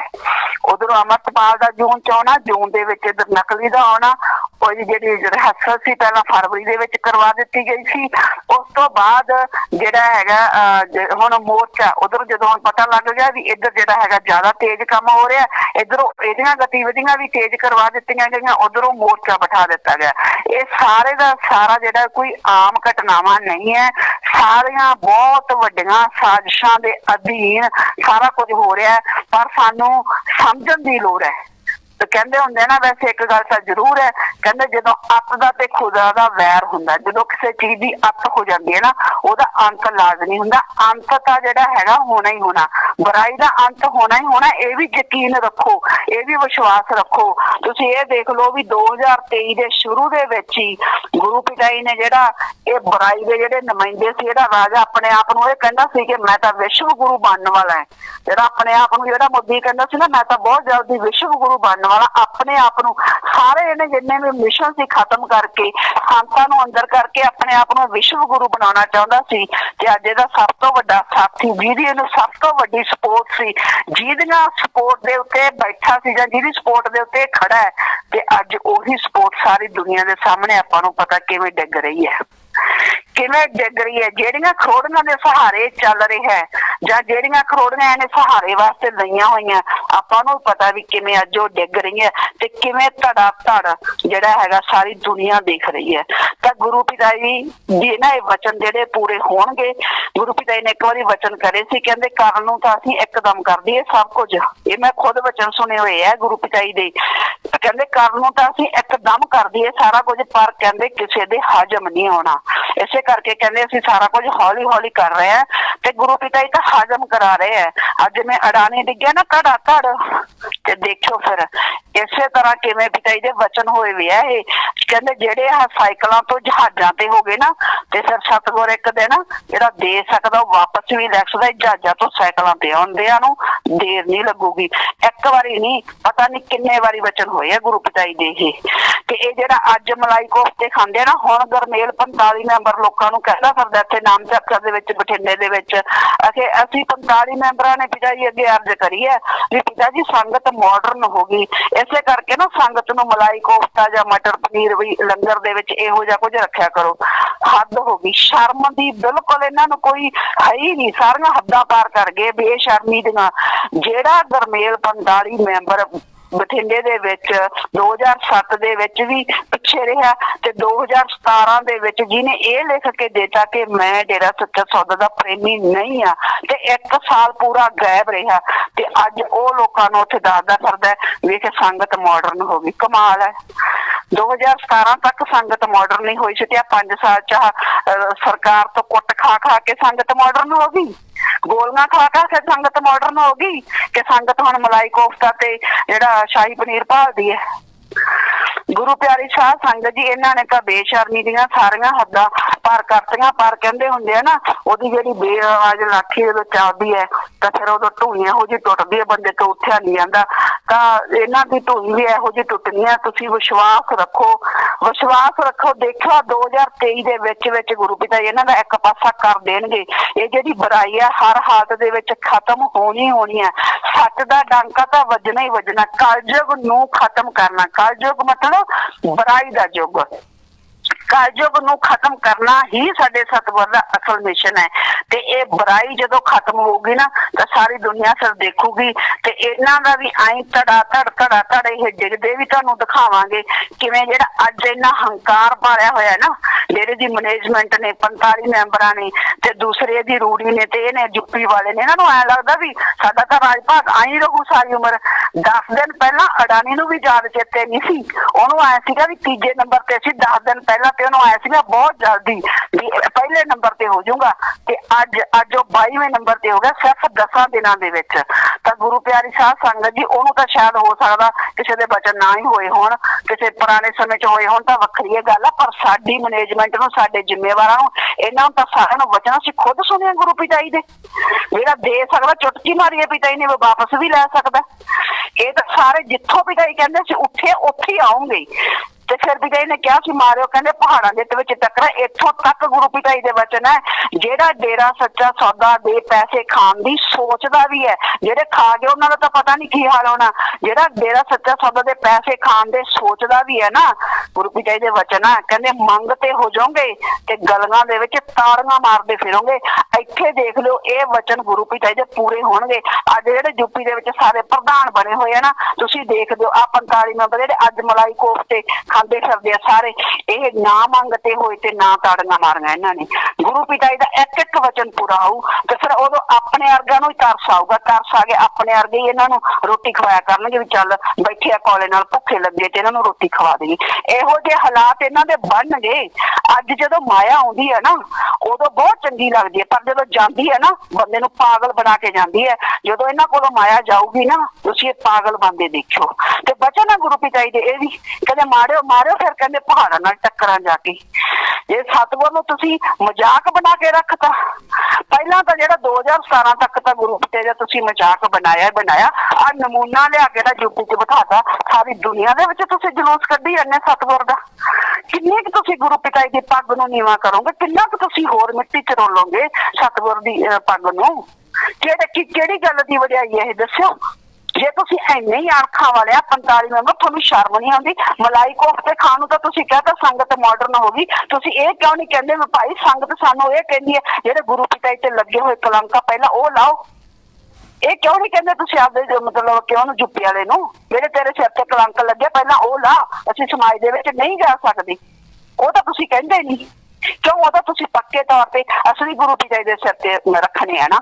ਉਹਨੂੰ ਬਦਨਾਮ ਤਾਂ ਤੁਸੀਂ ਅਸਲੀ ਗੁਰੂ ਪਿਤਾ ਜੀ ਨੂੰ ਕਰਨਾ, ਨਾਮ ਤਾਂ ਕਿਉਂਕਿ ਅਸਲੀ ਗੁਰੂ ਪਿਤਾ ਜੀ ਦਾ ਨਾ, ਚਿਹਰਾ ਤਾਂ ਅਸਲੀ ਗੁਰੂ ਪਿਤਾ। ਜੇ ਇੰਨਾ ਹੀ ਜੁੱਤੀ ਵਾਲੇ ਦੇ ਵਿੱਚ ਹਿੰਮਤ ਹੈ ਨਾ ਸਾਡੇ ਗੁਰੂ ਪਿਤਾ ਜੀ ਦਾ ਚਿਹਰਾ ਲਾਇਆ ਹੋਇਆ ਮਾਸਕ ਇਹ ਉਤਾਰੇ ਤੇ ਲੱਗ ਜੂ ਪਤਾ ਸਰ ਤੇਰੇ ਚ ਕਿੰਨਾ ਕਦਮ ਆ ਤੇ ਤੇਰੇ ਜ਼ਿੰਮੇਵਾਰਾਂ ਚ ਕਿੰਨਾ ਕਦਮ ਆ ਤੇ ਉਹਨਾਂ ਸਰਕਾਰਾਂ ਚ ਕਿੰਨਾ ਕਦਮ ਹੈ, ਲੱਗ ਜੂ ਸਾਰਾ ਕੁਝ ਪਤਾ ਵੀ ਕੌਣ ਕਿੰਨੇ ਪਾਣੀ ਚ। ਇੱਕ ਵਾਰੀ ਤੂੰ ਗੁਰੂ ਪਿਤਾ ਜੀ ਦਾ ਜਿਹੜਾ ਚਿਹਰਾ ਮਾਸਕ ਲਾਇਆ ਹੋਇਆ ਨਾ ਉਹ ਮਾਸਕ ਤਾਂ ਉਤਾਰ ਦੇਖ ਨਾ ਫਿਰ ਆਪਣੇ ਆਪ ਤੇ ਲੱਗ ਜੂ ਪਤਾ ਵੀ ਸੰਗਤ ਹੈ ਕਿਹਦੀ। ਸੰਗਤ ਤਾਂ ਆਪਦੇ ਅਸਲੀ ਸਤਿਗੁਰ ਦੀ ਹੋਈ ਹੈ। ਤੇ ਫਿਰ ਪਿਤਾ ਜੀ ਦੇ ਬਚਨਾਂ ਨੇ ਕਰਮ ਕਰੋਗੇ ਖੋਟੇ ਪੜेंगे बड़े छोटे, फिर पूछ नहीं ना किसी बात रे। कर्म खोटे तुसी कर ले, छोटे थोड़े पैने ही पैने है। वो सरकार छोटे मारदी है, पुलिस मारदी है, संगत मारदी है, ये फैसला सतगुर करूगा। पर जेड़ा तुसी करतूतां कर लेना इहदा फल तुहानू एक दिन मिलना ही मिलना। साडी जिहड़ी टीम है, साडा जो मकसद है अपने गुरु पिता जी नू निर्दोष साबित करना, अपने सतगुर दी आन बान शान पूरी दुनिया च उच्ची करना ते अपने असली गुरु पिता जी दे दर्श दीदार करने साडा टीम का जो मकसद है। असीं आपदे मकसद दे विच हमेशा अगे वधांगे। कोई साडे भावें जिन्ना मर्जी अपने आप नूं कहे भी असीं इन्हां नूं अगे नहीं वधन देवांगे, कोई डराउण दी कोशिश करे, कोई धमकाउण दी, साडे लई कुछ मायने नहीं रखदा। साडे लई सिर्फ ते सिर्फ अपना सतगुर साडे लई। सारी दुनिया एक पासे, मेरा सतगुर प्यारा एक पासे, सारी दुनिया भावें एक पासे खड़ी हो जाए, नतोजी वाले पासे खड़ी हो जाए, पर साडी टीम फिर भी अपने असली गुरु पिता जी दी आन बान ते शान दे लई ही काम करूगी। धन धन सतगुरु तेरा ही आसरा। हाँ जी, धन धन सतगुरु तेरा ही आसरा। तो प्रार्थना करते हैं असुर पिता जी के चरणों में भी जो भी हो सच्चाई जल्दी सामने आए और जितनी जल्दी सामने आए, और जो भी ये साजिशें चल रही हैं सारी साजिशों में कोई भी कामयाब ना हो। आम जनमानस सुखी रहे, अमन शांति रहे, भाईचारा रहे, सब आपस में प्रेम से रहें। जितनी भी बुराइयां हैं और ये ठगी बेईमानी साजिशें हैं ये सब खत्म हो जाएं। हजूर पिता जी जल्दी हमारे बीच लौटाएं, सबको दर्शन दें, सब सच्चाई के रास्ते पे चलें। तो ये सब प्रार्थना करते हुए कामना करते हुए हजूर पिता जी के चरणों में सभी ने नारा लगाना है, धन धन सतगुरु तेरा ही आसरा, धन धन सतगुरु तेरा ही आसरा। तो आखिरी में अरदास बोलते हैं, धन धन सतगुरु तेरा ही आसरा। हे मालिक तुझे लाज है, अब बहुत हो गया, तू दया में रहमत कर। तेरे प्यार मोहब्बत की राह में हमें कोई दुख तकलीफ़ ना आए, तो ऐसी रहमत बख्श वह सबको सुमति दे। किस तरह से देनी है यह तो सब जानता है, जिसको जैसे देनी है वैसी दे, वो तेरी मर्जी। धन धन सतगुरु तेरा ही आस।